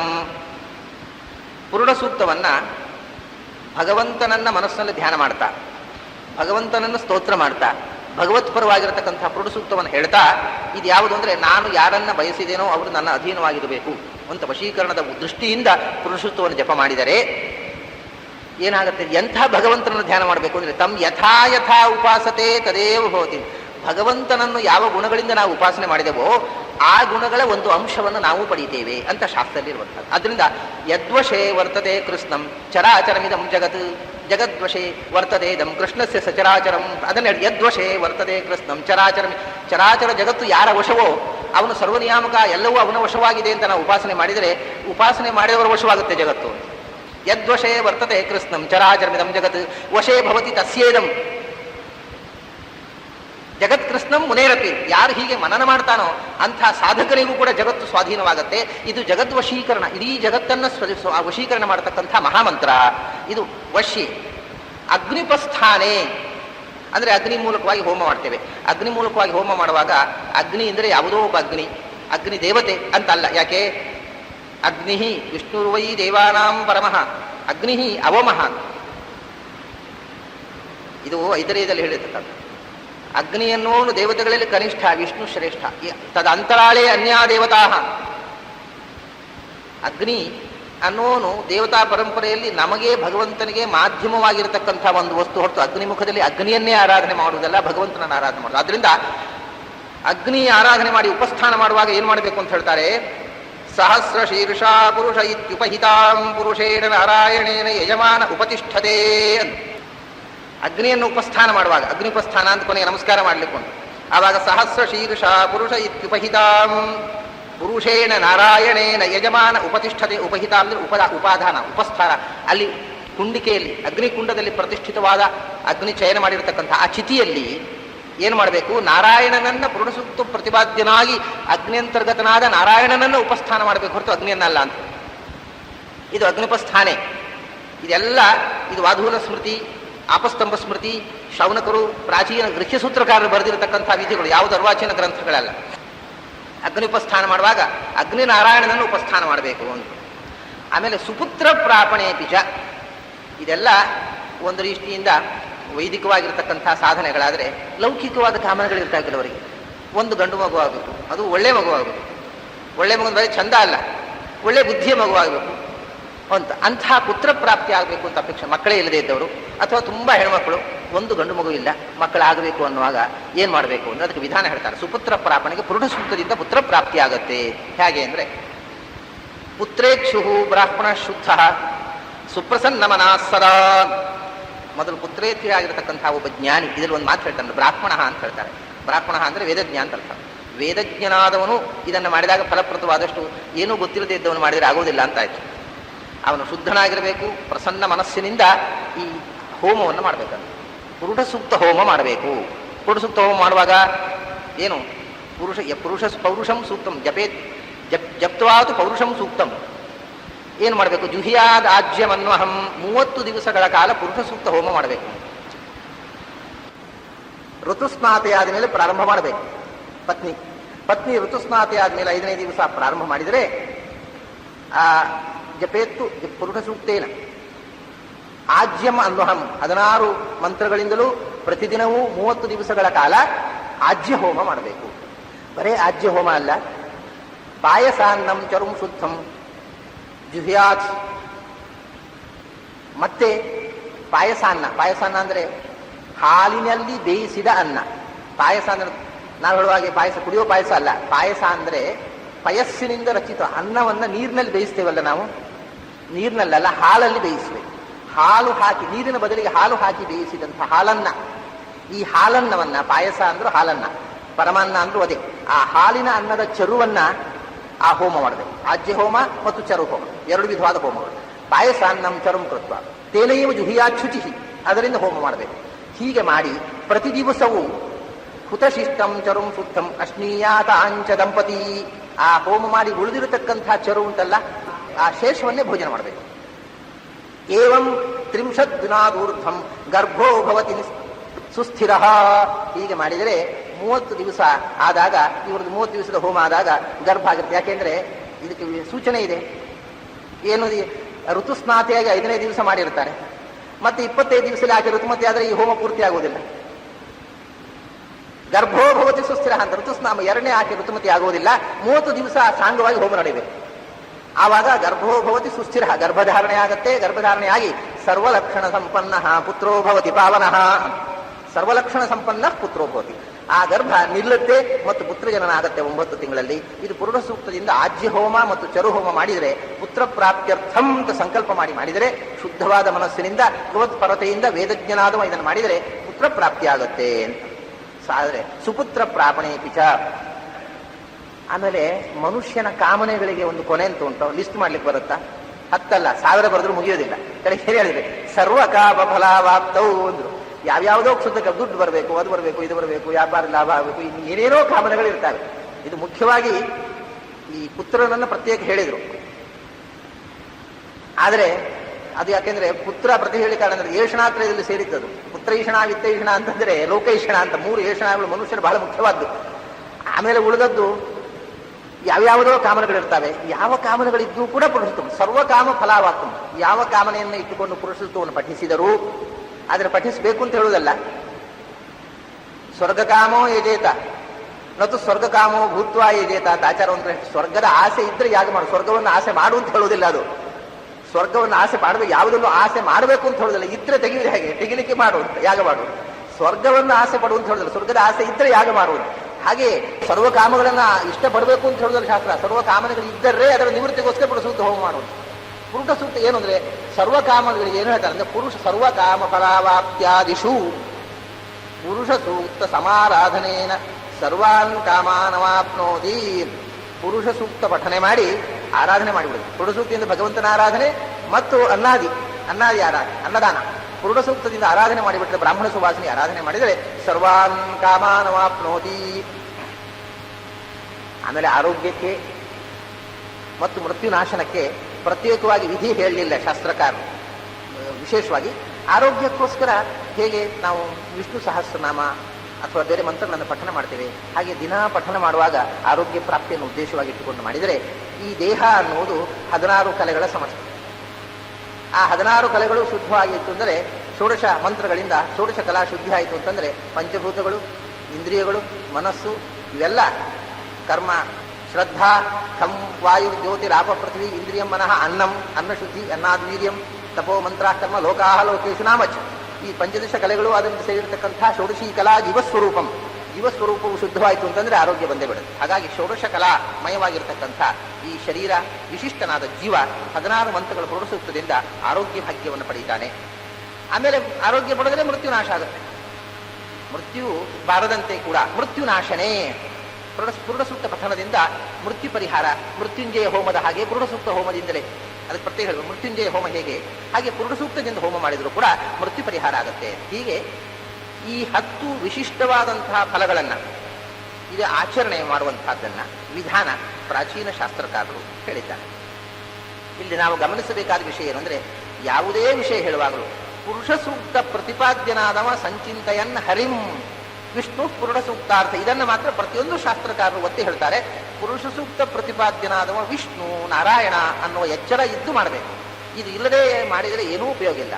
ಪುರುಷ ಸೂಕ್ತ, ಈಗ ರಾಮಾಯಣದಲ್ಲಿ ಒಂದು ಮಾತು ಬರುತ್ತೆ, ಏನು ಅಂದರೆ, ಅಸೌ ರಾಮೋ ಮಹಾಬಾಹು ಅತಿಮಾನುಷ ಚೇಷ್ಟಯ ತೇಜೋ ಮಹತ್ತೆಯ ಚಾಪಿ ಸಂಸ್ಮಾರಯತಿ ಪುರುಷಂ. ರಾಮಚಂದ್ರ ನಾನು ಮನುಷ್ಯ ಮಾತ್ರ, ಆತ್ಮಾನಂ ಮಾನುಷಮನೆ, ನಾನು ಮನುಷ್ಯ, ನಾನು ನಿಮ್ಮ ಹಾಗೆ ಅಂತ ಹೇಳ್ತಾ ಇದ್ದಾನೆ. ಆದರೆ ಅವನ ಅತಿಮಾನುಷ ಲೀಲೆಯ, ಅವನು ಮಾಡಿರತಕ್ಕಂಥ ಲೀಲೆಗಳನ್ನು ನೋಡಿದರೆ, ತೇಜೋ ಮಹತ್ತೆಯ ಅತಿಮಾನುಷವಾಗಿರತಕ್ಕಂಥ ಅವನ ತೇಜಸ್ಸನ್ನು ನೋಡಿದರೆ ಸಂಸ್ಮಾರಯತಿ ಪುರುಷಂ, ಇವನು ಪುರುಷ ಅಂತ ಸಂಶಯ ಬರುತ್ತೆ ಅಂತ. ಅಲ್ಲಿ ಪುರುಷ ಅಂದ್ರೆ ಏನು, ವಿಷ್ಣು ಅಂತ ಅರ್ಥ, ಬೇರೆ ಏನೋ ಅರ್ಥ ಇಲ್ಲ, ಸಾಧ್ಯವೇ ಇಲ್ಲ ನೋಡಿ. ಅವನ ಪುರುಷ ಶಬ್ದವನ್ನು ವಿಷ್ಣು ವಾಲ್ಮೀಕಿ, ಇವನು ವಿಷ್ಣುವಿನ ಅವತಾರ ಅಂತ ಅವನು ನೋಡಿದ್ರೆ ಗೊತ್ತಾಗತ್ತೆ. ಅವನ ತೇಜಸ್ಸು, ಅವನ ಅತಿಮಾನುಷ ಲೀಲೆಗಳನ್ನು ನೋಡಿದರೆ ವಿಷ್ಣುವಿನ ನೆನಪಾಗತ್ತೆ, ಇವನು ವಿಷ್ಣು ಅಂಶ ಸಂಭೂತ ಅಂತ ಕಾಣುತ್ತೆ ಅಂತ ಅನ್ನುವಂಥ ಮಾತನ್ನು ವಾಲ್ಮೀಕಿ ಹೇಳುವಾಗ ಪುರುಷಂ ಸಂಸ್ಮಾರ ಇದೆ. ಅವನು ವಿಷ್ಣು ಅಂತ ನಮ್ಗೆ ಕಾಣುತ್ತೆ, ಅವನ ಲೀಲೆಗಳನ್ನು ನೋಡಿದ್ರೆ ಗೊತ್ತಾಗುತ್ತೆ, ಅವನ ತೇಜಸ್ಸನ್ನು ನೋಡಿದ್ರೆ ಅವನು ವಿಷ್ಣು ಅಂತ ಗೊತ್ತಾಗುತ್ತೆ. ವಿಷ್ಣು ಅನ್ನೋ ಅರ್ಥಕ್ಕೆ ಪುರುಷ ಶಬ್ದವನ್ನೇ ಪ್ರಯೋಗಿಸಿದ್ದಾರೆ, ಪುರುಷ ಅಂದ್ರೆ ಯಾರು ಅಲ್ಲೇ ಅಲ್ಲ. ಆಮೇಲೆ ಕೃಷ್ಣನಿಗಾಗುವಾಗ ಹರಿವಂಶದಲ್ಲಿ ಗೋವರ್ಧನಾದಿ ಧರಣಾತ್ ನಾಥನಂದ ಸುತೋಪಿ ಸನ್ ವಿಷ್ಣೋ ಅಂಶಾಂಶ ಸಂಭೂತಂ, ಅಲ್ಲ ಪುರುಷಸ್ಯಾಂಶ ಸಂಭೂತಂ ತ್ವಾಂ ವಯಂ ನಿರ್ಣಯಿಷ್ಮಹಿ ಅಂತ. ಗೋವರ್ಧನಾದಿ ಪರ್ವತಗಳನ್ನು ಎತ್ತುವುದರ ಮೂಲಕ ಇಂಥ ಅನೇಕ ಪವಾಡಗಳನ್ನು ಮಾಡುವುದರಿಂದ ನೀನು ಹೇಳಿ ಕೇಳಿ ಒಬ್ಬ ವೈಶ್ಯ ಗೋಪಾಲಕನಾಗಿರ್ತಕ್ಕಂಥ ನಂದಕುಮಾರನ ಮಗನಾಗಿ ಹುಟ್ಟಿದ್ರು, ನಂದನ ಮಗನಾಗಿ ಹುಟ್ಟಿದ್ರು ಕೂಡ ನೀನು ಗೋವರ್ಧನ ಪರ್ವತವನ್ನು ಎತ್ತಿದ್ದು ಇಂಥ ಮಹಿಮೆಗಳನ್ನು ಮಾಡಿದ್ದು ನೋಡುವಾಗ ಪುರುಷಸ್ಯ ಅಂಶ ಸಂಭೂತಂ ತ್ವಾಂ ವಯಂ ನಿರ್ಣಯಿಷ್ಮಹಿ, ನೀನು ಪುರುಷಾಂಶ ಸಂಭೂತ ಅಂತ ನಾವು ನಿರ್ಧಾರ ಮಾಡಿದೆವು ಅಂತ. ಪುರುಷಾಂಶ ಸಂಭೂತ ಅಂದ್ರೆ ವಿಷ್ಣು, ಇಲ್ಲಿ ಪುರುಷ ಶಬ್ದ ಅನ್ನೋದು ವಿಷ್ಣುಪರ ಅನ್ನೋದನ್ನು ಎಷ್ಟು ನಿರ್ವಿಚಾರವಾಗಿ ನಾವು, ಬೇರೆ ಅರ್ಥವೇ ಇಲ್ಲ ಸಂಸ್ಕೃತ ಸಾಹಿತ್ಯದಲ್ಲಿ, ವೈದಿಕ ಸಾಹಿತ್ಯದಲ್ಲಿ, ಪ್ರಾಚೀನ ಗ್ರಂಥಗಳಲ್ಲಿ. ಪುರುಷ ಅಂದ್ರೆ ರಾಮಾಯಣ ಮಹಾಭಾರತ ತೆಗೆದುಕೊಂಡ್ರು ವಿಷ್ಣು, ವೇದಲ್ಲಂತೂ ಪುರುಷೋಹ ವೈ ನಾರಾಯಣ ಅಂತ. ಜಗೃಹೇ ಪೌರುಷಂ ರೂಪಂ ಆದೌ ಲೋಕ ಶಿಶುಕ್ಷಯ, ಭಗವಂತ ಮೊದಲು ಲೋಕ ಶಿಕ್ಷೆ ಮಾಡೋದಕ್ಕೋಸ್ಕರ ನಾರಾಯಣ ಪುರುಷನಾಮಕ ರೂಪವನ್ನು ಸ್ವೀಕಾರ ಮಾಡಿದ ಅಂತ. ಯಾವ ಶಾಸ್ತ್ರ ಯಾವ ಗ್ರಂಥ ತಗೊಳ್ಳಿ, ಅದಕ್ಕೆ ನಿನ್ನೆ ನಾನು ಸ್ಕಾಂದ ಪುರಾಣ ಅಂತ ಹೇಳಿ, ಯಥಾ ಪುರುಷ ಶಬ್ದೋಯಂ ವಾಸುದೇವೇ ವ್ಯವಸ್ಥಿತ ತಥಾ ಶಂಕರ ಶಬ್ದೋಯಂ ಮಹಾದೇವೇ ಪ್ರತಿಷ್ಠಿತ ಅಂತ. ಪುರುಷ ಅಂದ್ರೆ ವಿಷ್ಣು ಅಂತ ಅನ್ನೋದು ಎಷ್ಟು ಪ್ರಸಿದ್ಧವೋ, ಶಂಕರ ಅಂದ್ರೆ ಶಿವ ಅನ್ನೋದು ಅಷ್ಟೇ ಪ್ರಸಿದ್ಧ ಅಂತ ಶೈವ ಪುರಾಣಗಳದ್ದು. ಹೀಗೆ ಪುರುಷ ಸೂಕ್ತ ಅನ್ನೋದು ಯಾವ ವಿಧಾನ ಮಾಡಿ ಯಾವ ಫಲಾಪೇಕ್ಷೆಯನ್ನು ಮಾಡೋಣ, ಫಲಾಪೇಕ್ಷೆ ಇಲ್ಲದೆ ಭಗವತ್ ಪ್ರೀತಿಗಾಗಿ ಮಾಡೋಣ. ಏನು ಮಾಡಿದ್ರು ಪುರುಷ ಅಂದ್ರೆ ಭಗವಾನ್ ನಾರಾಯಣ ದೇವತಾ, ಅದರ ಋಷಿಯು ನಾರಾಯಣನೇ, ಅದನ್ನು ಆವಿಷ್ಕಾರ ಮಾಡಿದವನು ನಾರಾಯಣನೇ, ಅದರಿಂದ ಪ್ರತಿಪಾದ್ಯನಾದವನು ಅವನೇ. ಸಾಮಾನ್ಯವಾಗಿ ಅಥರ್ವ ವೇದದಲ್ಲಿ ಒಂದು ಸಂಪ್ರದಾಯ ಇದೆ, ಇಂಥ ಛಂದಸ್ಸುಗಳಿಗೆ ಭಾವವೃತ್ತ ಅಂತ ಹೇಳ್ತಾರೆ. ಭಾವವೃತ್ತಂ ಅಂತ ಬರೀತಾರೆ. ಭಾವವೃತ್ತ ಅಂದ್ರೆ ಋಷಿ ಮತ್ತು ದೇವತೆ ಒಂದೇ ಆದದ್ದಕ್ಕೆ ಭಾವವೃತ್ತ ಅಂತ ಹೇಳಿದ್ರು. ಇಲ್ಲಿ ಭಾವವೃತ್ತ ಅಂತ ಇದಕ್ಕೆ ಹೇಳುವ ಕ್ರಮ ಇಲ್ಲ. ಯಾಕೆಂದ್ರೆ ಇಲ್ಲಿ ಋಷಿ ದೇವತೆ ಒಬ್ಬನೇ ಆದರೂ ಕೂಡ ಒಂದು ದೃಷ್ಟಿಯಿಂದ ಎಲ್ಲಾ ಮಂತ್ರಗಳಿಗೂ ಋಷಿ ದೇವತೆ ಒಬ್ಬನೇ. ಯಾಕೆಂದ್ರೆ ಮೊದಲು ಹೈಗ್ರೀವ ರೂಪದಿಂದ ಉಪದೇಶ ಭಗವಂತನಿಂದ ಎಲ್ಲಾ ವೇದ ಮಂತ್ರಗಳಿಗೂ, ಅದನ್ನು ಪ್ರತಿಪಾದ್ಯನಾದವನು ಅವನೇ. ಆದ್ದರಿಂದ ಎಲ್ಲಾ ಮಂತ್ರಗಳಿಗೂ ಋಷಿ ದೇವತೆ ಒಂದೇ. ವಿಶೇಷತಃ ವೇದ ಮೂಲವಾಗಿರ್ತಕ್ಕಂಥ ಪುರುಷ ಸೂಕ್ತಕ್ಕೆ ಆಂತರ್ಯಾಮಿಯಾಗಿ ಬ್ರಹ್ಮಾಂತರ್ಯಾಮಿಯಾಗಿರ್ತಕ್ಕಂಥ ನಾರಾಯಣನೇ ಋಷಿ ಮತ್ತು ಪುರುಷನಾಮಕನಾದ ನಾರಾಯಣ ದೇವತೆ. ರೂಪಭೇದ ಇದೆ, ಸ್ವರೂಪ ಒಂದೇ ಆದರೂ ರೂಪಭೇದ ಇದೆ. ಉಪದೇಶ ಮಾಡಿದ ರೂಪ ಬೇರೆ, ಪ್ರತಿಪಾದ್ಯವಾದ ರೂಪ ಬೇರೆ. ಬ್ರಹ್ಮನನ್ನು ಸೃಷ್ಟಿ ಮಾಡಿ ಮಹತ್ತತ್ವವನ್ನು ಸೃಷ್ಟಿ ಮಾಡಿ ಬ್ರಹ್ಮಾಂಡ ನಿರ್ಮಾಣಕ್ಕೆ ಬೀಜಭೂತನಾಗಿರತಕ್ಕ ಪುರುಷ ಒಬ್ಬ, ಬ್ರಹ್ಮಾಂಡ ಸೃಷ್ಟಿಯಾದ ಮೇಲೆ ಬ್ರಹ್ಮಾಂಡದೊಳಗೆ ತುಂಬಿರತಕ್ಕಂತಹ ಪುರುಷ ಒಬ್ಬ, ಬ್ರಹ್ಮಾಂಡದ ಒಳಗಿರತಕ್ಕ ಒಂದೊಂದು ಪಿಂಡಾಂಡದೊಳಗೂ ತುಂಬಿರತಕ್ಕ ಪುರುಷ ಒಬ್ಬ. ಹೀಗೆ 3 ಪುರುಷ ರೂಪಗಳು ಇಲ್ಲಿ ಪ್ರತಿಪಾದ್ಯಗಳು. ಅದಕ್ಕೋಸ್ಕರವೇ 3 ವರ್ಗ ಅಂತ ಹೇಳಿದೆ ನಾನು. ಈಗ ಇದರಲ್ಲಿ 16 ಮಂತ್ರಗಳಿವೆ. 16 ಮಂತ್ರಗಳಲ್ಲಿ ನಾನು ಆಗ ಹೇಳಿದೆ 16 ಮಂತ್ರಗಳು ಋಗ್ವೇದದಲ್ಲಿ, 18 ಮಂತ್ರಗಳು ಯಜುರ್ವೇದದಲ್ಲಿ. ಮುಖ್ಯವಾಗಿ ಅದು 2 ತಗೊಳ್ಳೋಣ. ಯಾಕೆಂದ್ರೆ 23 ಮಂತ್ರಗಳದ್ದು ಶುಕ್ಲ ಯಜುರ್ವೇದ. ನಮ್ಮಲ್ಲಿ ಶುಕ್ಲ ಯಜುರ್ವೇದಗಳು ಯಾರೂ ಇಲ್ಲ ಸಾಮಾನ್ಯವಾಗಿ. ಕೆಲವೇ ಮಂದಿ ಇದ್ದಾರೆ, ಮಹಾರಾಷ್ಟ್ರದಲ್ಲಿ ತುಂಬಾ ಇದ್ದಾರೆ. ಕರ್ನಾಟಕದಲ್ಲಿ ಶುಕ್ಲ ಯಜುರ್ವೇದಗಳ ಸಂಖ್ಯೆ ಕಾಣ್ನೂರು, ಬಹಳ ಬೆರಳೆಣಿಕೆಯಷ್ಟು ಮಂದಿ ಇದ್ದಾರೆ. ಹೆಚ್ಚಾಗಿ ಯಜುರ್ವೇದಿಗಳು ಅಂದರೆ ತೈತ್ತಿರಿಯ ಶಾಖೆಯವರು. ತೈತ್ತಿರಿಯ ಶಾಖೆ ಯಜುರ್ವೇದ ಅಂದರೆ ಕೃಷ್ಣ ಯಜುರ್ವೇದಿಗಳು. ನಾನು ಕೃಷ್ಣ ಯಜುರ್ವೇದ ತೈತ್ತಿರಿಯ ಶಾಖೆಯವ. ಇನ್ನು ಹೆಚ್ಚು ಅಂದರೆ ಇದು ಋಗ್ವೇದ ಋಕ್ಷಾಖೆ ಮತ್ತು ತೈತ್ತಿರಿಯ ಶಾಖೆಯವರು ಹೆಚ್ಚು. ಅದು ಪ್ರಸಿದ್ಧವಾಗಿರತಕ್ಕಂಥದ್ದು 16 ಮಂತ್ರ 18 ಮಂತ್ರ. ಅದರಲ್ಲಿ ಆಚಾರ್ಯರು ಕೂಡ ಎರಡೇ ಹೇಳಿದ್ರು, ತ್ರಿಷ್ಟುಪ್ಚ ತ್ರಿಷ್ಟುಭೋಪಿವ. ಆ 23 ಮಂತ್ರದ್ದು ಸಾಮವೇದ 5 ಮಂತ್ರ, ಅಥವಾ ಸಾಮವೇದಿಗಳು ಪುರುಷ ಸೂಕ್ತ 5 ಮಂತ್ರದ್ದಿದ್ರು ಅದು ಗಾನಕ್ಕೋಸ್ಕರ ಮಾತ್ರ. ಪಾರಾಯಣಕ್ಕೆ ಈ 16 ಮಂತ್ರದ್ದೇ ಉಪಯೋಗಿಸುವುದು. ಅಥರ್ವ ವೇದಿಗಳು ಯಾರು ಇಲ್ಲದೆ ಇರೋದ್ರಿಂದ ಅದನ್ನು ಹೇಳಲಿಲ್ಲ. ಆದರೆ ಇದ್ರೂ ಅದ್ರಲ್ಲಿ 16 ಮಂತ್ರ ಇರುವುದು. 16 ಅನುಷ್ಠುಪ್, ತ್ರಿಷ್ಟುಪು ಇಲ್ಲ ಕೊನೆಯದು. ಈಗ ಋಗ್ವೇದದ್ದು 16 ಮಂತ್ರಗಳು, ಯಜುರ್ವೇದದ್ದು 18 ಮಂತ್ರಗಳು. ಇದನ್ನ ಈ 16, 18ರ ಸಂಖ್ಯೆಯಿಂದ ಇದು ಸೂಚಿತವಾಗಿರತಕ್ಕ ಒಂದು ವಿಶೇಷ ಇದೆ. 16 ಅಂದ್ರೆ ಷೋಡಶ ಕಲಃ ಪುರುಷ. ಭಗವಂತ 16 ಕಲೆಗಳ ನಿಯಾಮಕ. 16 ಕಲೆಗಳು ಅಂದ್ರೆ 16ನೇ ಕಲೆ ಅಂದ್ರೆ ಜೀವ. ಜೀವನಿಗೆ ಬೇಲಿಯಾಗಿರತಕ್ಕಂಥದ್ದು 15 ಕ್ಷರಗಳು. 15 ಕ್ಷರಗಳಿಂದ ಆವರ್ತನಾದಂತಹ ಜೀವನನ್ನೇ ಕ್ಷರ ಅಂತ ಹೇಳೋದು. ಕ್ಷರ ಸರ್ವಾಣಿ ಭೂತಾನಿ, ಶರೀರ ಕ್ಷರಣಾತ್ ಕ್ಷರ ಅಂತ ಹೇಳಿದಲ್ಲ. ಈ ಶರೀರ ಅವನಿಗೆ ಆವರಣವಾಗಿರತಕ್ಕಂಥ 15 ಬೇಲಿಗಳು. ಅದು ಯಾವುದು? ಒಂದು ಶ್ರದ್ಧಾ, ಆಮೇಲೆ ಖಂ ವಾಯು ಜ್ಯೋತಿ ಆಪಹ ಪೃಥಿವಿ, ಪಂಚಭೂತಗಳು 6 ಆಯಿತು. ಇಂದ್ರಿಯಂ 10 ಇಂದ್ರಿಯಗಳು 7 ಆಯಿತು. ಮನಃ 8. ಆಮೇಲೆ ಅನ್ನಂ, ನಾವು ಉಣ್ಣತಕ್ಕಂಥ ಆಹಾರ, ಆಹಾರದಿಂದ ತಾನೇ ದೇಹದ ವೃತ್ತಿ. ಅನ್ನದ್ವೀರ್ಯಂ, ಆ ಅನ್ನದಿಂದ ಬಂದಿರತಕ್ಕಂತಹ ದೇಹದ ಶಕ್ತಿ ಮತ್ತು ಸಂತಾನ ಉತ್ಪತ್ತಿ ಕಾರಣವಾಗಿರ್ತಕ್ಕಂಥ ವೀರ್ಯ. ಆಮೇಲೆ ತಪಸ್ಸು, ಮಂತ್ರ, ಕರ್ಮ. ತಪಸ್ಸು ಅಂತಂದ್ರೆ ಆಲೋಚನೆ, ಥಿಂಕಿಂಗ್, ಮನಸ್ಸಿನಲ್ಲಿ ಯೋಚನೆ. ಮಂತ್ರ ಅಂದ್ರೆ ಮಾತು, ಕರ್ಮ ಅಂದ್ರೆ ಕ್ರಿಯೆ, ಯೋಚಿಸುವುದು, ಆಡುವುದು, ಮಾಡುವುದು. 3. ಲೋಕಾಹ, ಪೊಸೆಷನ್, ನಾವು ಹೊಂದಿರತಕ್ಕಂಥ ಆಸ್ತಿ ಪಾಸ್ತಿ ಸ್ಥಿರಚರ ಸ್ವತ್ತುಗಳು. ಮತ್ತು ನಾಮ, ಹೆಸರು, ಅಂಥವರು ಇಂಥವರು. ನಾಮ ಅಂದ್ರೆ ನೇಮ್ ಆ್ಯಂಡ್ ಫೇಮ್. ನಮ್ಮ ಅಪ್ಪ ಅಮ್ಮ ಇಟ್ಟ ಹೆಸರು ಮತ್ತು ನಾವು ಗಳಿಸಿದ ಹೆಸರು. ಅದು ಒಳ್ಳೆ ಹೆಸರು ಇರ್ಬೋದು, ಕೆಟ್ಟ ಹೆಸರು ಇರ್ಬೋದು. ನಾವು ಗಳಿಸಿದ ನಮ್ಮ ಕ್ರಿಯೆಯಿಂದ ಊರಿನಲ್ಲಿ ನಾವು ಪಡೆದಂತಹ ಹೆಸರು. ಇದು ಎರಡಕ್ಕೂ ಹೆಸರು ಅಂತ ಹೇಳೋದು ನಾಮ ಅಂತ. ಸಂಸ್ಥೆಯಲ್ಲಿ ನಾಮ ಅಂದ್ರೆ ಹೆಸರು, ನಾಮಧೇಯವೂ ಆಗುತ್ತೆ. ನಾಮ ಅಂದ್ರೆ ಪ್ರಸಿದ್ಧಿ ಅಂತ ಅರ್ಥವೂ ಆಗುತ್ತೆ. ನೇಮ್ ಆ್ಯಂಡ್ ಫೇಮ್, ಕನ್ನಡದಲ್ಲೂ ಹಾಗೆ ಅಲ್ವಾ? ಅವನ ಹೆಸರು ಹೀಗೆ, ಅವನು ಹೆಸರು ಹೋದವ. ಹೆಸರು ಹೋದವ ಅಂದ್ರೆ ಫೇಮಸ್ ಅಂತ ಅರ್ಥ. ನೇಮ್ ಆ್ಯಂಡ್ ಫೇಮ್ ಅನ್ನೋದು ನಾಮ. ಇದು ಇಷ್ಟು ಬೇಲಿಗಳು. ಈ 15 ಬೇಲಿಗಳ ಜೊತೆಗೆ ಇವು 15 ಬೇಲಿಗಳು ಹೋಗುವಂಥವು, ನಮ್ಗೆ ಒಟ್ಟಿಗಿರುವಂಥವಲ್ಲ. ಇವೆಲ್ಲ ಹೋದ್ಮೇಲೆ ಉಳಿಯುವಂತಹದ್ದು 16ನೇದು. 16ನೇ ಜೀವಕಲೆ, ಅದು ಭಗವಂತನನ್ನು ಸೇರುವಂತಹದ್ದು ಮೋಕ್ಷಕ್ಕೆ. ಗತಾ ಕಲಾಹ ಪಂಚದಶ ಪ್ರತಿಷ್ಠಾಂ. 15 ಕಲೆಗಳು ಹೊರಟು ಹೋದ ಮೇಲೆ, ಕಲಾಭಿಮಾನ ದೇವತೆಗಳು ಹೊರಟು ಹೋದ ಮೇಲೆ ಉಳಿಯುವಂತಹದ್ದು ಜೀವಕಲೆ. ಜೀವಕಲೆಯ ಅಭಿಮಾನಿ ಪ್ರಾಣದೇವರು. ಪ್ರಾಣದೇವರು ಜೀವನನ್ನು ಕರ್ಕೊಂಡು ಭಗವಂತನನ್ನು ಹೋಗ್ತಾರೆ. ಇದು ಮೋಕ್ಷಕ್ಕೆ ಹೋಗುವಾಗ ಈ 15 ಕಲೆಗಳು ಇಲ್ಲ, 16. ಈ 16 ಕಲೆಗಳನ್ನು, 16 ಕಲಾಭಿಮಾನ ದೇವತೆಗಳನ್ನು ನಿಯಂತ್ರಿಸುವ ಭಗವಂತ. ಅದಕ್ಕೋಸ್ಕರ 16 ಮಂತ್ರಗಳು. ಅದರಲ್ಲೂ ಸ್ವಾರಸ್ಯ ಇದೆ. ಮೊದಲನೆಯ 15 ಕಲೆಗಳು ಜಡ ಕಲೆಗಳು, 16ನೇ ಕಲೆ ಜೀವಕಲೆ. ಇದನ್ನೆಲ್ಲ 16 ನಿಯಂತ್ರಿಸುವ ಭಗವಂತ. ಅದಕ್ಕೆ ಇಲ್ಲಿ ಛಂದಸ್ ವ್ಯತ್ಯಾಸ ಮಾಡಿದ್ರು ನೋಡಿ. ಮೊದಲ 15 ಜಡಕಲೆಗಳಿಗೆ ನಿಯಾಮಕನಾದ ಭಗವಂತನನ್ನು ಅನುಷ್ಟುಪು ಮಂತ್ರದಿಂದ ಸ್ತುತಿ ಮಾಡಿದರು. 16ನೇ ಜೀವಕಲೆಯನ್ನು ನಿಯಮಿಸುವಂತಹ ಭಗವಂತನನ್ನ ತ್ರಿಷ್ಟುಪು ಮಂತ್ರದಿಂದ, ಕೊನೆಯ ಮಂತ್ರ ತ್ರಿಷ್ಟುಪ್ ಛಂದಸ್ನಲ್ಲಿದೆ. ಅನುಷ್ಟುಪು ಅಂದ್ರೆ 8 ಅಕ್ಷರಗಳ 4 ಪಾದಗಳು. ತ್ರಿಷ್ಟುಪು ಅಂದ್ರೆ 11 ಅಕ್ಷರದ 4 ಪಾದಗಳು. ಈ 8, 11 ಮಾಡಿದರು. ಯಾಕೆಂದ್ರೆ ನಮ್ಮಲ್ಲಿ 7, 11 ಗೊತ್ತು, 8, 11 ಇದೆ. 8 ಅಕ್ಷರಗಳು ಯಾಕೆಂದ್ರೆ ಜಡಕಲೆಗಳ ನಿಯಾಮಕನಾದ ಭಗವಂತ. ಜಡವಾದ ಪ್ರಕೃತಿ ಉಂಟಲ್ಲ, ಅದು ಭಿನ್ನ ಪ್ರಕೃತಿ ಅಷ್ಟಧ. ಭೂಮಿ ಆಪಹ ನಲೋ ವಾಯು ಖಂ ಮನೋ ಬುದ್ಧಿರೇವಚ ಅಹಂಕಾರ ಇದೀಯಮ್ಮೆ ಭಿನ್ನ ಪ್ರಕೃತಿ ಅಷ್ಟಧಾನ್. ಪ್ರಕೃತಿ 8 ವಿಧವಾದ ವಿಕಾರಗಳಿಗೆ ಒಳಗಾಟ. ಅದರಿಂದ ಪ್ರಕೃತಿಯ 8 ಕಲೆಗಳ 15 ಕಲೆಗಳನ್ನು ನೇಮಿಸುವಂತಹ ಭಗವಂತನನ್ನ 8 ಅಕ್ಷರಗಳ ಅನುಷ್ಟುಪಿನಿಂದ ಸ್ತುತಿ ಮಾಡಿದರು. 8 ಕಲೆಗಳ ನಿಯಾಮಕ, 8 ಪ್ರಕೃತಿಯ 8 ವಿಕಾರಗಳ ನಿಯಾಮಕ, ಪಂಚದಶ ಕಲೆಗಳ 8 ವಿಕಾರಗಳ ನಿಯಾಮಕ. ಜೀವಕಲಾ ನಿಯಾಮಕನ 11 ಅಂತ ಹೇಳಿ. ಯಾಕೆಂದ್ರೆ ಜೀವ ಅಂದ್ರೆ 10 ಇಂದ್ರಿಯಗಳು ಮತ್ತು ಮನಸ್ಸು ಸೇರಿ 11, ಏಕಾದಶಧ. ಆದ್ರಿಂದ ಅವನು 11.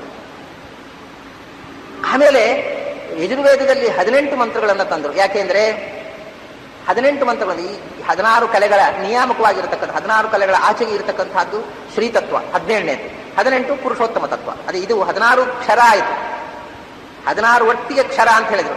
ಅದರ ಆಚೆಗೆ 17ನೇದು ಅಕ್ಷರ, 18ನೇದು ಪುರುಷೋತ್ತಮ. ಅದಕ್ಕೆ 18 ಮಂತ್ರಗಳನ್ನು ತಗೊಂಡ್ರು.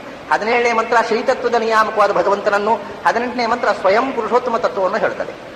ಅದು 11 ಅಕ್ಷರಗಳು. ಯಾಕೆಂದ್ರೆ ಲಕ್ಷ್ಮಿಯು ಏಕಾದಶ ಸ್ವರೂಪಗಳು, ವಿಷ್ಣುವು ಏಕಾದಶ ಸ್ವರೂಪ. ಇದನ್ನ ಆಚಾರ್ಯರು ಹೇಳಿದ್ದಾರೆ ತಂತ್ರಸಾರ ಸಂಘದಲ್ಲಿ. ಏನು ಅಂದ್ರೆ ಕಾಲಮಾಯೇಚ ನಿಯತಿ ಮತಿರೇವಚ ಕ್ರಿಯಾ ಕಲಾ ಪ್ರವೃತ್ತಿಶ್ಚ ದ್ವಾತ್ರಿಂಶತ್ ತತ್ವ ಸಂಗ್ರಹ ಸ್ಫೂರ್ತಿ ಸಂವಿತ್ ಪ್ರತಿಷ್ಠಾ ಚ ಶಕ್ತಿ ಇತ್ಯಪರಾಣಿ ಚ. ಇವು 11 ಕಲೆಗಳು. ಇವು ಮಹಾಲಕ್ಷ್ಮಿ ಸ್ವರೂಪಾಣಿ ಏಕಾದಶ ವಿಧೋ ವಿದುಹು. ಲಕ್ಷ್ಮಿ 11 ಕಲಾ ಸ್ವರೂಪಗಳು, ಅದರಿಂದ 11 ಅಕ್ಷರಗಳ ಮಂತ್ರ. ನಾರಾಯಣ ವಿಷ್ಣುರಪಿತ ರೂಪಾಣಿ ತತ್ತನ್ನಾಂ ತನ್ನಾಂನೈವತು. ವಿಷ್ಣುವಿಗೂ 11 ರೂಪಗಳು, ಅದೇ ಹೆಸರಿನದು. ಹಾಗಾದರೆ ಏಕಾದಶ ಕಲಾರೂಪ ಸ್ವರೂಪನಾಗಿ ಭಗವಂತ ನಮ್ಮನ್ನು ನಿಯಂತ್ರಿಸ್ತಾ ಇದ್ದಾನೆ, ಏಕಾದಶ ಕಲಾರೂಪಳಾಗಿ ಲಕ್ಷ್ಮಿ ನಮ್ಮನ್ನು ನಿಯಂತ್ರಿಸ್ತಾ ಇದ್ದಾಳೆ.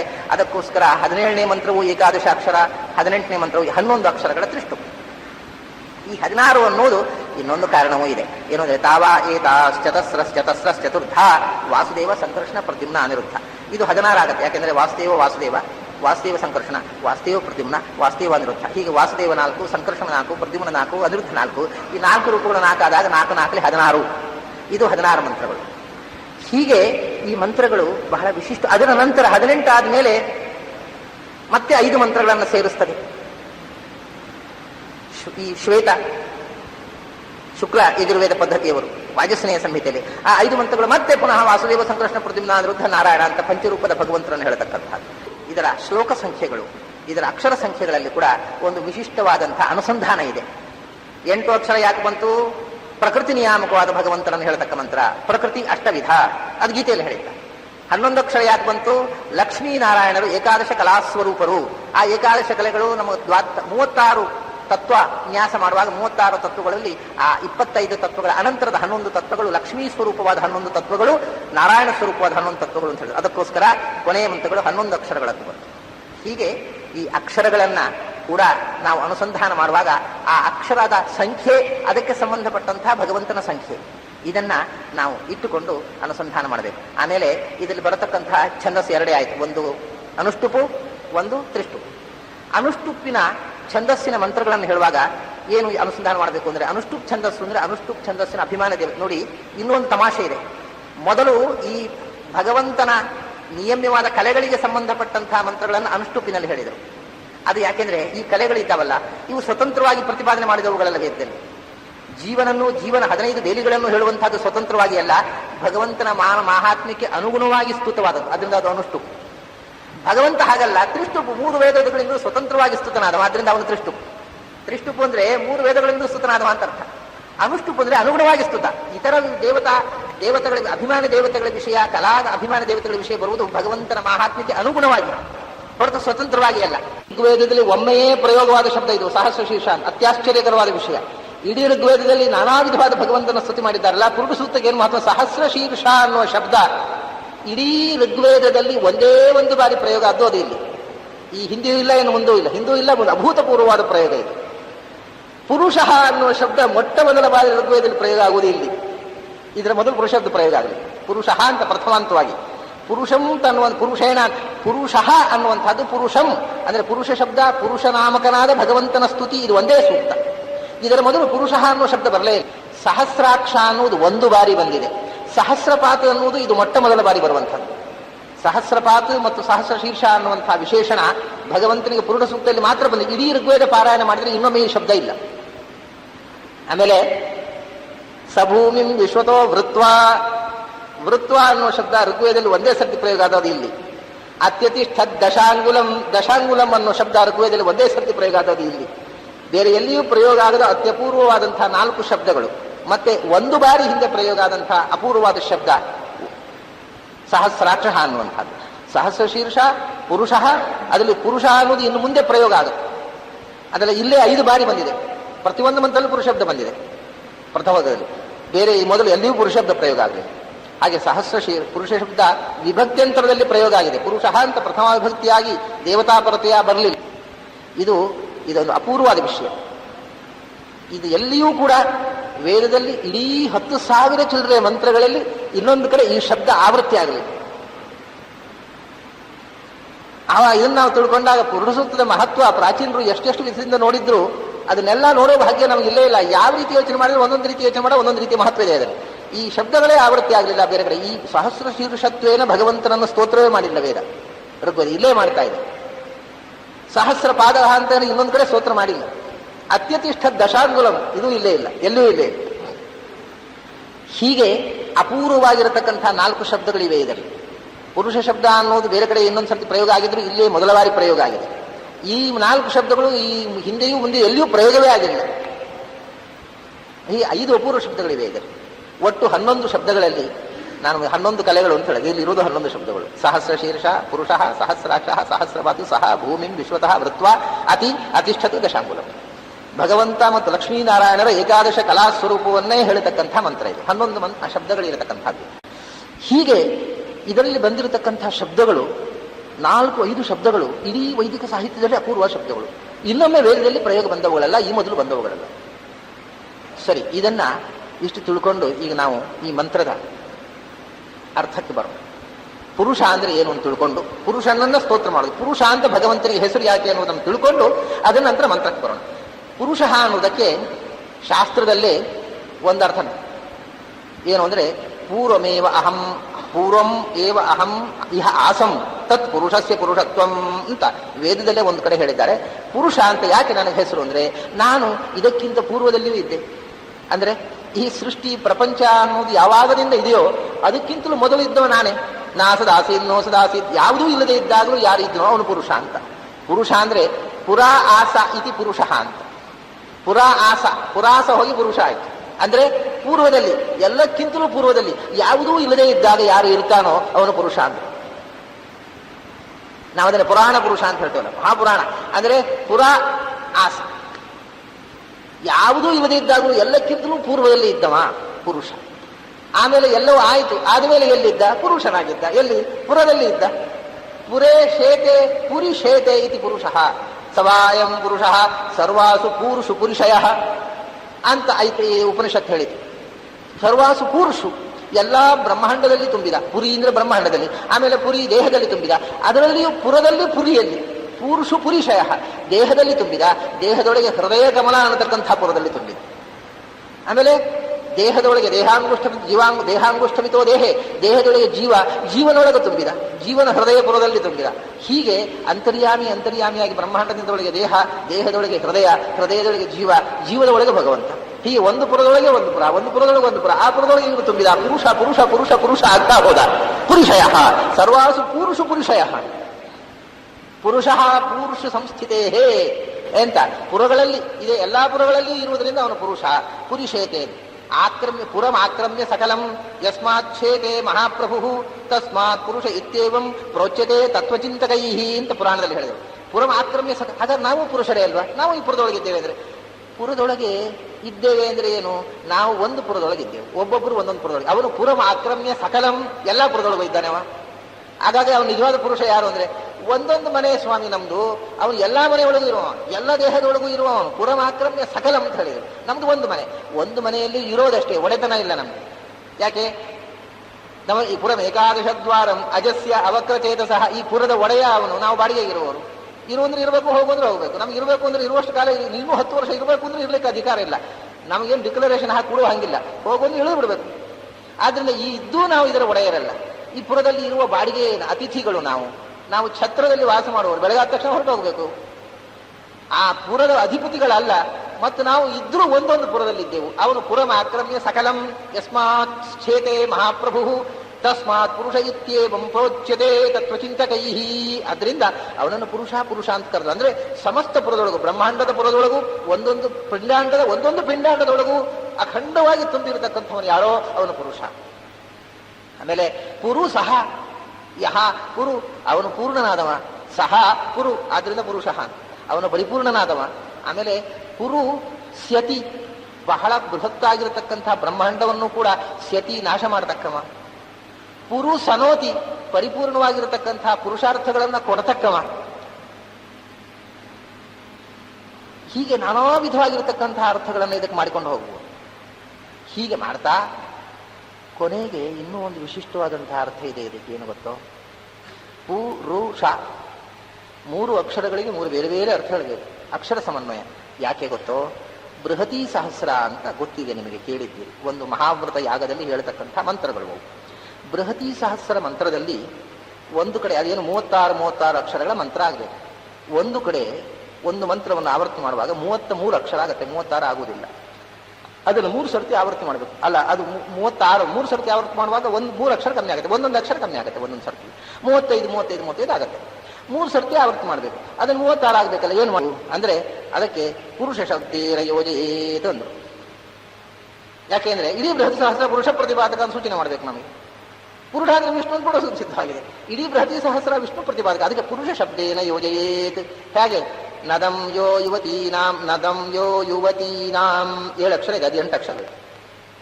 ಅದಕ್ಕೆ 3 ಸರ್ತಿ ಹೇಳುವಾಗ ಹೇಗೆ ಹೇಳೋದು? ಪುನದಂ ಯೋ ಯುವತೀನಾಂ, ಋಣದಂ ಯೋ ಯುವತೀನಾಂ, ಕ್ಷಣದಂ ಯೋ ಯುವತೀನಾಂ, ಹೀಗೆ ಹೇಳ್ಬೇಕು. ಅದನ್ನು ಯಾರಾದರೂ ಏನಿದು ಏನು ಒಂದು ಶಬ್ದವನ್ನು 3 ತುಂಡು ಮಾಡಿ ಪುನದಂ ಅಂದ್ರೆ ಪ್ರತ್ಯಕ್ಷರವು ವೇದಾಕ್ಷರಾಣಿ ಯಾವಂತಿ ಪಠಿತಾನಿ ದ್ವಿಜಾತಿಭಿ ತಾವಂತಿ ಹರಿನಾಮಾನಿ, ಒಂದೊಂದು ಅಕ್ಷರವೂ ಭಗವತ್ ಪ್ರತಿಪಾದಕ ಅನ್ನೋದು ಸೂಚನೆ ಮಾಡಿದಾಗ ಹಾಗೆ ಮಾಡಿದೆ. 3 ಅಕ್ಷರವನ್ನು 3 ಮಂತ್ರ ಸೇರಿಸಿದೆ. ಪುನದಂ ಯೋ ಯುವತೀನಾಂ, ಋಣದಂ ಯೋ ಯುವತೀನಾಂ, ಕ್ಷಣದಂ ಯೋ ಯುವತೀನಾಂ ಅಂದ್ರು. ಆಗ ಪೂ ರು ಷ 3 ಅಕ್ಷರಗಳು ಬೇರೆ ಬೇರೆ ಕಡೆ, ಒಂದು ಕಡೆ ಅಲ್ಲೇ ಅಲ್ಲ. ಒಂದು ಮಂತ್ರದಲ್ಲಿ ಪೂ ಬರುತ್ತೆ, ಒಂದಲ್ಲಿ ರೂ ಬರುತ್ತೆ, ಒಂದಲ್ಲಿ ಶಾ ಬರುತ್ತೆ. ಯಾಕೆಂದ್ರೆ ಪೂ ಅನ್ನೋದಕ್ಕೂ ಒಂದು ಅರ್ಥ ಇದೆ, ರೂ ಅನ್ನೋದಕ್ಕೂ ಒಂದು ಅರ್ಥ ಇದೆ, ಶಾ ಅನ್ನೋದಕ್ಕೂ ಒಂದು ಅರ್ಥ ಇದೆ. ಅದನ್ನ ಏನು ಪೂ ಅಂದ್ರೆ ಪುಂಗ್ ಪವನೆ ಪವತೆ ಇತಿ ಭೂ ಪವಿತ್ರಾಣಾಂ ಪವಿತ್ರಂ ಯೋ ಮಂಗಳಾನಾಂಚ ಮಂಗಲಂ ಸರ್ವ ಪಾವನ ಸ್ವರೂಪನ, ಆದ್ದರಿಂದ ಅವನು ಪೂ ಆಯ್ತು. ರು ಅಂದ್ರೆ ರೌತೀತಿ ರು ಶಬ್ದೆ ಸಮಸ್ತ ವೇದಗಳನ್ನ ಗಾಯತಿ ತ್ರಾಯ, ಅವನು ಸಮಸ್ತ ವೇದಗಳನ್ನ ಮೊಟ್ಟ ಮೊದಲು ಬ್ರಹ್ಮದೇವರಿಗೆ ಗಾನ ಮಾಡ್ತಕ್ಕವ. ಉದ್ಗಿರಂತಂ ನಿರಂತರಂ ಮುಖತಃ ವೇದಾನ್ ಉದ್ಗಿರಂತಂ. ರೌತಿ ಸದಾ ವೇದೋಚ್ಚಾರ ಮಾಡ್ತಾ ಹೈಗ್ರೀವ ರೂಪದಿಂದ ಬ್ರಹ್ಮದೇವರು ಉಪದೇಶ ಮಾಡ್ತಕ್ಕಂಥವು. ಆದ್ರಿಂದ ರು ಸರ್ವ ವೇದಗಳ ಉಚ್ಚಾರಕ, ಸರ್ವ ಪಾವನ ರೂಪ. ಆಮೇಲೆ ಶಕಾರ ಪ್ರಾಣ ಆತ್ಮ ಅಂತ ಐತರೇಯ ಉಪನಿಷತ್ತು ಹೇಳಿದೆ. ಶಹ ಅಂದ್ರೆ ಸರ್ವಾಂತರ್ಯಾಮಿಯಾಗಿ ಸರ್ವಚೇಷ್ಟಕನಾದವ ಅಂತ ಅರ್ಥ. ಹಾಗಾದ್ರೆ ಪೂ ಅಂದ್ರೆ ಪವಿತ್ರನಾದವ ಅಂದ್ರೆ ಎಲ್ಲದರ ಒಳಗೆ ಅಂತರ್ಯಾಮಿಯಾಗಿದ್ದೂ ಕೂಡ ಯಾವ ದೋಷ ಲೇಪವೂ ಇಲ್ಲದೆ ಪರಮ ಪವಿತ್ರನಾಗಿರ್ತಕ್ಕವ, ನಿರ್ದುಷ್ಟನಾಗಿರ್ತಕ್ಕವ. ರು ಅಂದ್ರೆ ಸಮಸ್ತ ವೇದಗಳನ್ನು ಉಚ್ಚಾರ ಮಾಡ್ತಾ ಆದಿ ಇಲ್ಲ ಅಷ್ಟೇ ಅಲ್ಲ, ಈಗ ನಮ್ಮ ಒಳಗೆ ಇದ್ದು ನಾವು ವೇದ ಮಂತ್ರಗಳನ್ನು ಹೇಳಿದರೆ ನಮ್ಮಿಂದ ಉಚ್ಚಾರ ಮಾಡಿಸ್ತಾ ಅವನೇ ವೇದೋಚ್ಚಾರ ಮಾಡ್ತಾ ಇದ್ದಾನೆ. ಆದ್ರಿಂದ ರು ಇಷ್ಟಿದ್ದು ಎಲ್ಲರನ್ನೂ ಎಲ್ಲ ಪ್ರವೃತ್ತಿಯಲ್ಲೂ ಪ್ರೇರಣೆ ಮಾಡಿಕೊಂಡು ಎಲ್ಲರ ಅಂತರ್ಯಾಮಿಯಾಗಿ ಬಿಂಬರೂಪವಾಗಿ ಎಲ್ಲರೊಳಗೆ ಇರತಕ್ಕವ ಶಹ. ಪುರುಷಃ ಪುರುಷ ವಿಧತ್ವಾತ್ ಪುರುಷ. ನಾವು ಪುರುಷ ಅಂತ ಯಾಕಂದ್ರೆ ಪುರುಷ ಅಂತಂದ್ರೆ ನಮಗೊಂದು ಕಲ್ಪನೆ ಉಂಟು. ಪುರುಷ ಅಂದ್ರೆ ಮನುಷ್ಯ ಆಕಾರ. ಭಗವಂತನನ್ನ ಕಲ್ಪನೆ ಮಾಡುವಾಗ ಅವನ ರೂಪಗಳನ್ನ ಧ್ಯಾನದಲ್ಲಿ ಕಾಣುವುದು ಹೇಗೆ ಪುರುಷ ವಿಧನಾಗಿ ನಮ್ಮ ಹಾಗೆಯೇ ಆಕಾರ ಇರತಕ್ಕಂಥದ್ದು. ಹಾಗಾಗಿ ನಾವು ಪುರುಷ ವಿಧರು, ಆದ್ರಿಂದ ಅವನನ್ನು ನಾವು ಪುರುಷ ವಿಧ ಅಂತ ಹೇಳೋದು. ಅವನಂತೆ ಆಕಾರ ನಮಗೆ ಕೊಟ್ಟಿದ್ದಾನೆ, ಅಂದ್ರೆ ಈ ರೂಪ ಒಟ್ಟು ದೇಹಕ್ಕೆ ಆಕಾರ. ಆದ್ರೆ ಅಂತಹ ಪುರುಷ ವಿಧಮಪಿ ಚೈನಮ್ಮ ಧೀಯತೆ. ಪುರುಷ ವಿಧತ್ವಾತ್ ಪುರುಷ, ಪೂರ್ಣ ಷಡ್ಗುಣತ್ವಾತ್ ಪುರುಷ. ಭಗವಂತನಲ್ಲಿ ಷಡ್ಗುಣಗಳು ಪೂರ್ಣ ಪ್ರಮಾಣದಿಂದ ಹೀಗೆ ಅದನ್ನ ವಿಸ್ತಾರ ಮಾಡ್ತಾ ಹೋದರೆ ಎಲ್ಲಾ ಗುಣಗಳ ಅನುಸಂಧಾನವನ್ನು ಕೂಡ ಪುರುಷ ಶಬ್ದದಿಂದ ಮಾಡಬಹುದು. ವಾಸ್ತವವಾಗಿ ಅಕಾರ ಉಕಾರ ಮಕಾರಗಳೇ ಪೂರುಷಗಳಾದವು. ಆ 3 ಅಕ್ಷರವೇ ಈ 3 ಅಕ್ಷರವಾಗಿ ಪುರುಷ ಶಬ್ದವಾಗಿರ್ತದೆ. ಆ ಪುರುಷನ ಗುಣ ವಿಸ್ತಾರವೇ 3 ವರ್ಗಗಳಾಗಿರ್ತದೆ. ಅದರಿಂದ ಪ್ರಥಮ ವರ್ಗವೇ ಪೂ, 2ನೇ ವರ್ಗವೇ ರು, 3ನೇ ವರ್ಗವೇ ಶಾ. ಪುರುಷ ಸೂಕ್ತದ 3 ವರ್ಗಗಳೇ 3 ಅಕ್ಷರಗಳ ವಿಸ್ತಾರವೂ ಹೌದು. ಭಗವಂತನ 3 ರೂಪಗಳನ್ನು ಹೇಳ್ತಕ್ಕಂಥದ್ದು ಹೌದು. ಹೀಗೆ ಇದನ್ನು ಯೋಚನೆ ಮಾಡ್ತಾ ಹೋದರೆ, ಇದನ್ನು ಒಡಿತಾ ಹೋದರೆ, ಅಕ್ಷರವನ್ನು ಒಡಿತಾ ಹೋದರೆ, ಅಕ್ಷರ ಅದರಿಂದ ಹೊರಗೆ ಬರತಕ್ಕಂಥ ಭಗವಂತ, ಅಕ್ಷರನಾದಂತಹ ಭಗವಂತನ ಅನುಸಂಧಾನ ಅದ್ಭುತವಾಗಿ ಅದಕ್ಕೆ ಮನನ ಮಾಡಬೇಕು. ಧ್ಯಾನದಲ್ಲಿ ಇವನ್ನೆಲ್ಲ ಸುಮ್ಮನೆ ಹೇಳುವುದಷ್ಟೇ ಅಲ್ಲ, ಹೇಳುವಾಗ ಅದನ್ನು ಕಣ್ಮುಚ್ಚಿ ಆ ಒಂದೊಂದು ಅಕ್ಷರದ ಅನುಸಂಧಾನ ಮಾಡ್ತಾ ಆ ರೂಪವನ್ನು ಮನನ ಮಾಡಿದರೆ ಅದು ನಿಜವಾದಂಥ ಅಧ್ಯಯನ. ಅಂಥ ಪುರುಷನಾಮಕನಾಗಿರತಕ್ಕಂಥ ಭಗವಂತನನ್ನ, ನಾರಾಯಣನನ್ನ ಈ ಮಂತ್ರ ಪ್ರಥಮ ಮಂತ್ರ ಹೀಗೆ ಹೇಳುತ್ತೆ. ಸಹಸ್ರ ಶೀರ್ಷ ಪುರುಷ ಸಹಸ್ರಾಕ್ಷ ಸಹಸ್ರಪಾತ್. ಅವನಿಗೆ ಇದನ್ನ ಇದ್ದಕ್ಕಿದ್ದ ಹಾಗೆ ಕನ್ನಡಕ್ಕೆ ಅನುವಾದ ಮಾಡಿದರೆ ಆ ಪುರುಷನು 1000 ತಲೆಯವನು, 1000 ತಲೆಯವನು ಪುರುಷನು, 1000 ಕಣ್ಣುಗಳವನು, 1000 ಕಾಲುಗಳವನು. ಇದು ಯಥಾವತ್ತಾದ ಅನುವಾದ. ಈಗೇನು ಮಹಾಪಾಂಡಿತ್ಯ ಏನು ಬೇಡ. 1000 ತಲೆಯವನು ಪುರುಷನು, 1000 ಕಣ್ಣುಗಳವನು, 1000 ಕಾಲುಗಳವನು. ಸಹಸ್ರ ಶೀರ್ಷ ಪುರುಷ ಸಹಸ್ರಾಕ್ಷ ಸಹಸ್ರಪಾತ್. ಈಗ 1000 ಅಂದ್ರೆ ಏನು? 1000 ಅಂತಂದ್ರೆ 1999 ಕೂಡಿಸು 1 ಅಥವಾ 1001 ಕಳಿ 1. ಆದರೆ 1000 ತಲೆ ಇದ್ದವನಿಗೆ 1000 ಕಣ್ಣಿರೋದು ಹಾಗೆ. ಅವನೇನು ಒಕ್ಕಣ್ಣನೋ? ಅಲ್ಲ, 2000 ಕಾಲು 2000 ಕಣ್ಣು ಇರಬೇಕು 1000 ತಲೆ ಇದ್ದಾಗ. ಅವನಿಗೆ 1000 ತಲೆ, 1000 ಕಣ್ಣು, 1000 ಕಾಲು. ಅಂದರೆ 1000 ಅಂದರೆ ಏನು ಗೊತ್ತೋ, ಇದಕ್ಕೆ ಅನೇಕ ಅರ್ಥ ಇದೆ. ಸಹಸ್ರ ಅಂದರೆ 1000 ಕಣ್ಣು, 1000 ಕಾಲು, 1000 ತಲೆ. ಅವನು ಭಗವಂತನ ದೇಹವೂ ಭಗವತ್ ಸ್ವರೂಪ ಅಲ್ವಾ, ಅನಂತ ಅಲ್ವಾ ಅದು. ಅದಕ್ಕೆ ಸಾವಿಲ್ಲ. ನಮ್ಮ ದೇಹ ಕಣ್ಣು ಕೈಕಾಲುಗಳಿಗೆ, ನಮಗೆ ಸಾವಿರದಿದ್ರು ನಮ್ಮ ಕಣ್ಣು ಕೈಕಾಲುಗಳಿಗೆ ಸಾವಿದೆ. ಅವನಿಗೆ 1000 ಕಣ್ಣು, 1000 ಕಾಲು, 1000 ತಲೆ. ಯಾಕೆಂದ್ರೆ ಅವನಂತೆ ಅದು ಅನಂತ. ಸಹಸ್ರ ಅಂದ್ರೆ ಅದು ಹೆಂಗ್ರಿ ಅರ್ಥ? ನೀವು ಕನ್ನಡದಲ್ಲಿ ಹೇಳಿಬಿಟ್ರೆ ಆಗೋಯ್ತಾ? ಸಹಸ್ರನಾಥ ಸಹಸ್ರಂ ಅಂತ. ಭಗವಂತ ಎಷ್ಟು ಕಾಲ ಇರ್ತಾನೆ ಅಷ್ಟು ಕಾಲವೂ ಅವನ ಜೊತೆಗೆ ಇರುವಂಥದ್ದು, ಅದು ಹೋಗುವಂಥದ್ದಲ್ಲ. ಸಹಸರತಿ, ಭಗವಂತ ಇರುವಷ್ಟು ಕಾಲವೂ ಇರುವಂಥದ್ದು ಅಂದ್ರೆ 1000 ಅಂತ ಅರ್ಥ ಅಲ್ವಾ ಸಹಸ್ರ ಅಂದ್ರೆ. ಸಹಸರತಿ, ಭಗವಂತನ ಜೊತೆಗೇ ಇರುವಂಥದ್ದು, ಭಗವಂತನ ಬಿಟ್ಟು ನಾಶವಾಗುವಂಥದ್ದು ಅಲ್ವೇ ಅಲ್ಲ ಯಾವುದೋ, ಅದೇ ಸಹಸ್ರ. ವಸ್ತುತಃ ಭಗವಂತನ ಜೊತೆಗಿರುವುದು ಅನ್ನೋದು ವಿಶೇಷದಿಂದ, ಅವತ್ತು ಭಗವಂತನೇ. ಅದರಿಂದ ಸಹಸ್ರ ಶೀರ್ಷ ಅಂದ್ರೆ ಭಗವಂತ ಎಷ್ಟು ಕಾಲ ಇರ್ತಾನೋ ಅಷ್ಟು ಕಾಲ ಇರೋ ತಲೆ ಅದು. ಎಲ್ಲೋ ಒಂದ್ಸಲ ಬಿದ್ದು ಹೋಗುವ ತಲೆ ಅಲ್ಲ. ತಲೆ ಕೊಡುವ ಪ್ರಸಂಗ ಇಲ್ಲ ಇನ್ನು ಯಾರಿಗೋ. ಅವನು ನಾವು ಯಾರ್ಯಾರಿಗೋ ತಲೆ ಕೊಟ್ಟು, ಯಾರ್ಯಾರಿಗೋ ತಲೆ ಬಗ್ಗಿಸಿ, ಯಾರ್ಯಾರಿಗೋ ತಲೆ ಮಾಡಿದ್ವು, ಅಯೋಗ್ಯರಿಗೆಲ್ಲ ತಲೆ ಕೊಟ್ಟು ಬದುಕಬೇಕಾಗತ್ತೆ. ಇದ್ರೆ ಕೆಲವರಿಗೆ ಇರೋದೇ ಇಲ್ಲ, ಇದ್ದವರು ಇನ್ನೊಬ್ಬರಿಗೆ ಕೊಟ್ಟು ಬದುಕಬೇಕಾಗತ್ತೆ. ಭಗವಂತನಿಗೆ ತಲೆ ಕೊಡುವ ಪ್ರಸಂಗ ಇಲ್ಲ ಯಾರ್ಯಾರಿಗೂ, ಯಾಕೆಂದ್ರೆ 1000 ತಲೆ ಅದು. ಸಹಸ್ರ ಶೀರ್ಷ, ಸಹಸ್ರಾಕ್ಷ, 1000 ಕಣ್ಣು. ಆಮೇಲೆ ಸಹಸ್ರ ಅಂದ್ರೆ ವಸ್ತುತಃ ಏನು ಹೇಳ್ತಾರೆ ಅಂದ್ರೆ ದಶ ದಶ ತತ್ಶತಂ ತತ್ ಸಹಸ್ರಂ ತತ್ ಸರ್ವಂ. ಐತರೇಯದಲ್ಲಿ ಹೇಳ್ತಾರೆ 10 ಅಂದ್ರೆ 100 ಅಂದ್ರೆ 1000 ಅಂದ್ರೆ ಅದು ಅನಂತ ಅಂತ ಅರ್ಥ. ದಶೇತಿ ಸರ್ವಂ ದಿಷ್ಟಂ ಸರ್ವಂ ಪೂರ್ಣ ವಿಹೋಚ್ಯತೆ ದಶ ಪ್ರಮತಿ ಅಂತ ಆಚಾರ್ಯರು ಹೇಳ್ತಾರೆ. ಮುಂದೆ ಇಲ್ಲೇ ಹೇಳ್ತಾರೆ ದಶಾಂಗುಲಂ ಅಂತ. ದಶ ಅಂದ್ರೂ 10 ಅಲ್ಲ, ಸಹಸ್ರ ಅಂದ್ರೆ 1000 ಅಲ್ಲ.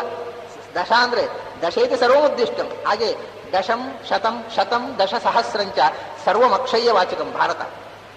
ದಶ ಅಂದ್ರೆ 10 ಅಲ್ಲ, 16 ಅಂತ ನಾವು ಹೇಳ್ತೇವಲ್ಲ ಕನ್ನಡದಲ್ಲಿ, ಹಾಗೆ 16 ತುಂಬಾ ಅಂತ. ಸಹಸ್ರ ಅಂದ್ರೆ 1000, ನಾಟ್ ಎಕ್ಸಾಕ್ಟ್ಲಿ 1000. ಶತ ಅಂದ್ರೆ 100, ನಾಟ್ ಎಕ್ಸಾಕ್ಟ್ಲಿ 100 ಆರ್ 99+1. ಹೀಗೆ 100, 16, 1000 ಇದೆಲ್ಲವೂ ಕೂಡ ಅನಂತವನ್ನು ಹೇಳ್ತದೆ. ಸಂಖ್ಯಾತೀತವ. ಸಹಸ್ರ ಅಂದ್ರೆ ಗಣನೆಗೆ ಅಗಣಿತ ಅಂತ. ಅಗಣಿತ ಅಂದ್ರೂ ಸಹಸ್ರ ಅಂದ್ರೆ ಒಂದೇ ಅರ್ಥ. ಅಗಣಿತ. ಸಹಸ್ರ ಅಂದ್ರೆ 1000 ಅಲ್ಲ. ಹಾಗಾದ್ರೆ ಅಗಣಿತವಾದ ಕಣ್ಣು, ಅಗಣಿತವಾದ ತಲೆ, ಅಗಣಿತವಾದ ಪಾದಗಳು. ಇದೇನಪ್ಪ ಕಣ್ಣು ತಲೆ ಪಾದ ಮಾತ್ರ ಹೇಳ್ತಾರೆ ಇವರು. ಇವನು ಉಳಿದವುಗಳದ್ದು ಏನು ಕತೆ? ಕೈ, ಅದಕ್ಕೆ ಸಹಸ್ರ ಬಾಹು ಪುರುಷ ಅಂದ್ರು ಅಸರ್ವದಲ್ಲಿ. ಅದು ಅಗಣಿತವಾದ ತೋಳುಗಳು, ಅಗಣಿತವಾದ ಕಾಲುಗಳು. ಇಲ್ಲಿ 3 ಮಾತ್ರ ಹೇಳೋದಕ್ಕೊಂದು ಕಾರಣ ಇದೆ. ಏನು ಗೊತ್ತೋ? ಅಕ್ಷಿ ಸಹಸ್ರಾಕ್ಷ ಅಂತ ಹೇಳಿದ್ರು. ಸಹಸ್ರಾಣಿ ಅಕ್ಷೀಣಿ ಯಸ್ಯ ಸಹ ಸಹಸ್ರಾಕ್ಷ. 1000 ಕಣ್ಣುಗಳುಳ್ಳವ. 1000 ಕಣ್ಣುಗಳು ಅಂದ್ರೆ, ಕಣ್ಣು ಅನ್ನೋದು ಜ್ಞಾನೇಂದ್ರಿಯದ ಸಂಕೇತ. ನಮಗೆ ಜ್ಞಾನೇಂದ್ರಿಯದಲ್ಲಿ ಮುಖ್ಯವಾದ ಕಣ್ಣು. ಕಣ್ಣಾರೆ ಕಾಣಬೇಕು ಅಂತ ಕೇಳಿ, ಯಾವ ಇಂದ್ರಿಯಗಳ ಮೂಲಕ ಅನುಭವ ಬಂದರೂ, ಕಿವಿಯಿಂದ ಕೇಳಿದ್ರು ಕಣ್ಣಾರೆ ಕಾಣಬೇಕು ಅಂತ. ಕಣ್ಣಾರೆ ಕಂಡಾಗ ಧೈರ್ಯ ನಮಗೆ. ಅವರು ಹೇಳ್ತಾರೆ ನನಗೆ ನಂಬಿಕೆ ಇಲ್ಲ, ನಾನೇ ಹೋಗಿ ನೋಡಬೇಕು ಅಂತೇಳಿ. ಆದ್ರಿಂದ ಜ್ಞಾನೇಂದ್ರಿಯಗಳಲ್ಲಿ ನಮಗೆ ಮುಖ್ಯವಾಗಿರತಕ್ಕಂಥ ಕಣ್ಣಿನಲ್ಲಿ ನೋಡಿದಾಗ ಧೈರ್ಯ ನಮಗೆ. ನಾವೇ ಕಣ್ಣಾರೆ ನೋಡಿದೇವಪ್ಪ, ಸಂಶಯ ಇಲ್ಲ ಅದರಲ್ಲಿ. ಅಂದ್ರೆ ಜ್ಞಾನೇಂದ್ರಿಯಗಳಲ್ಲಿ ಮುಖ್ಯವಾದ ಕಣ್ಣು ಅದು ಅದರಿಂದ ಜ್ಞಾನೇಂದ್ರಿಯಗಳ ಉಪಲಕ್ಷಣ. ಸಹಸ್ರ ಅಕ್ಷ ಅಂದ್ರೆ ಅನಂತ ಜ್ಞಾನೇಂದ್ರಿಯಗಳುಳ್ಳವ. ನಮ್ಮ ಹಾಗೆ ಒಂದೊಂದಲ್ಲ, ಅನಂತ ರೂಪಗಳು, ಅನಂತ ಜ್ಞಾನೇಂದ್ರಿಯಗಳು. ಆಮೇಲೆ ಪಾದ ಅನ್ನತಕ್ಕಂಥದ್ದು ಕರ್ಮೇಂದ್ರಿಯದ ಸಂಕೇತ. ಪಾದ ಅನ್ನೋದು ಒಂದು ಕರ್ಮೇಂದ್ರಿಯ. ಕೈ ಕಾಲು, ಮುಖ್ಯವಾದ ಕೈ. ಕಾಲು ಅನ್ನೋದು ವಾಕ್ ಪಾಣಿ ಪಾದ ಅಂತ. ವಾಗೀಂದ್ರಿಯ, ಕಾಲು ಮತ್ತು ಕೈ, ಇದನ್ನು ಮುಖ್ಯವಾಗಿರತಕ್ಕಂತಹ ಕರ್ಮೇಂದ್ರಿಯಗಳು. ಇನ್ನು ಉಳಿದ ಕರ್ಮೇಂದ್ರಿಯಗಳು ಇವು ಹೊಸತನ್ನ ಪಡೆಯುವುದಕ್ಕೋಸ್ಕರ ಇರುವಂಥದ್ದು. ಇನ್ನು ಉಳಿದ ಕರ್ಮೇಂದ್ರಿಯಗಳು ಇದ್ದದನ್ನು ಕಳ್ಕೊಳ್ಳೋದಕ್ಕೋಸ್ಕರ ಇರುವಂಥವು, ಹೊಸತನ್ನು ಪಡೆಯುವುದಕ್ಕೋಸ್ಕರ ಅಲ್ಲ. ಪಾಯು ಉಪಸ್ಥೆ ಅನ್ನೋದು ದೇಹದಿಂದ ಅನಪೇಕ್ಷಿತವಾದದ್ದನ್ನು ರಿಜೆಕ್ಟ್ ಮಾಡ್ಲಿಕ್ಕಿರ್ತವೆ, ಮಲಮೂತ್ರವನ್ನು. ಅದು ಕಳ್ಕೊಳ್ಳೋದಕ್ಕಿರುವ ಇಂದ್ರಿಯಗಳು, ಪಡೆಯುವುದಕ್ಕಿರುವುದು ವಾಕ್ ಪಾಣಿ ಪಾದ. ಇದರಿಂದ ಕೈಯಿಂದ ಒಂದು ವಸ್ತುವನ್ನು ಸಂಪಾದಿಸಬಹುದು, ಒಂದು ವಸ್ತುವನ್ನು ಮಾಡಬಹುದು. ಕಾಲಿನಿಂದ ಒಂದು ಹೊಸ ಊರಿಗೆ ಹೋಗಬಹುದು. ಹೊಸತನ್ನ ನಿರ್ಮಾಣ ಮಾಡುವುದು ಅಥವಾ ಪಡೆಯುವುದಕ್ಕೆ ಇರತಕ್ಕಂಥವು ಬಾಯಿ, ಕೈ, ಕಾಲು ಮಾತ್ರ. ಇವು ಇದ್ದದನ್ನು ಕಳ್ಕೊಳ್ಳೋದಕ್ಕೆ ಮಾತ್ರ, ಹೊಸತನ್ನೇನು ಪಡೆಯೋದಿಲ್ಲ. ಇವು ಪಾಯು ಉಪಸ್ಥಗಳಿಂದ ದೇಹದಲ್ಲಿ ಇದ್ದದ್ದನ್ನ ವಿಸರ್ಜನೆ ಮಾಡೋದಕ್ಕೋಸ್ಕರ ಇರತಕ್ಕಂಥವುಗಳು. ಅವು ಹೊಸತನ್ನು ಏನನ್ನು ಕೊಡುವಂಥವುಗಳಲ್ಲ. ಅದು ಮುಖ್ಯವಾಗಿ 3. ಅದರಲ್ಲಿ ಬಾಯಿ, ಕೈ, ಕಾಲು. ಕಾಲನ್ನು ಹೇಳಿದರು ಸರ್ವ ಕರ್ಮೇಂದ್ರಿಯ ಉಪಲಕ್ಷಣ, ಅನಂತವಾದ ಕರ್ಮೇಂದ್ರಿಯಗಳು. ಅವನು ವಿಶ್ವಕರ್ಮ ಅಲ್ವೇ, ಅವನು ಅನಂತ ಕರ್ಮ. ಆದ್ರಿಂದ ಅವನ ಕರ್ಮೇಂದ್ರಿಯಗಳು ಅನಂತ. ಮತ್ತೆ ಎಲ್ಲ ಕಡೆಯಲ್ಲಿಯೂ ಇರುವಂಥವುಗಳು. ವಿಶ್ವತಶ್ಚಕ್ಷುರುತ ವಿಶ್ವತೋ ಮುಖೋ ವಿಶ್ವತೋ ಬಾಹುರುತ ವಿಶ್ವತಸ್ಪಾತ್, ಎಲ್ಲ ಕಡೆಯೂ. ಆಮೇಲೆ ಶೀರ್ಷ, ಜ್ಞಾನೇಂದ್ರಿಯ ಆಯಿತು, ಕರ್ಮೇಂದ್ರಿಯ ಆಯಿತು. ಶೀರ್ಷ ಅನ್ನತಕ್ಕಂಥದ್ದು ಸರ್ವಾಂಗೋಪಲಕ್ಷಣ.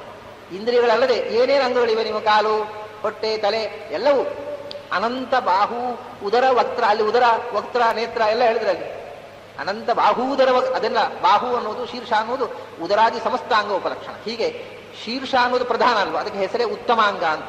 ಅದರಿಂದ ಸರ್ವಾಂಗ ಉಪಲಕ್ಷಣವಾಗಿ ಶೀರ್ಷವನ್ನು ಹೇಳಿದರು, ಜ್ಞಾನೇಂದ್ರಿಯ ಉಪಲಕ್ಷಣವಾಗಿ ಅಕ್ಷಿಯನ್ನು ಹೇಳಿದರು, ಕರ್ಮೇಂದ್ರಿಯ ಉಪಲಕ್ಷಣವಾಗಿ ಪಾದವನ್ನು ಹೇಳಿದರು. ಅನಂತವಾದ ಕರ್ಮೇಂದ್ರಿಯ, ಅನಂತವಾದ ಜ್ಞಾನೇಂದ್ರಿಯ, ಅನಂತವಾದ ಅಂಗಗಳು, ಸಹಸ್ರ ಶೀರ್ಷ ಪುರುಷ. ಇದು ಒಂದು.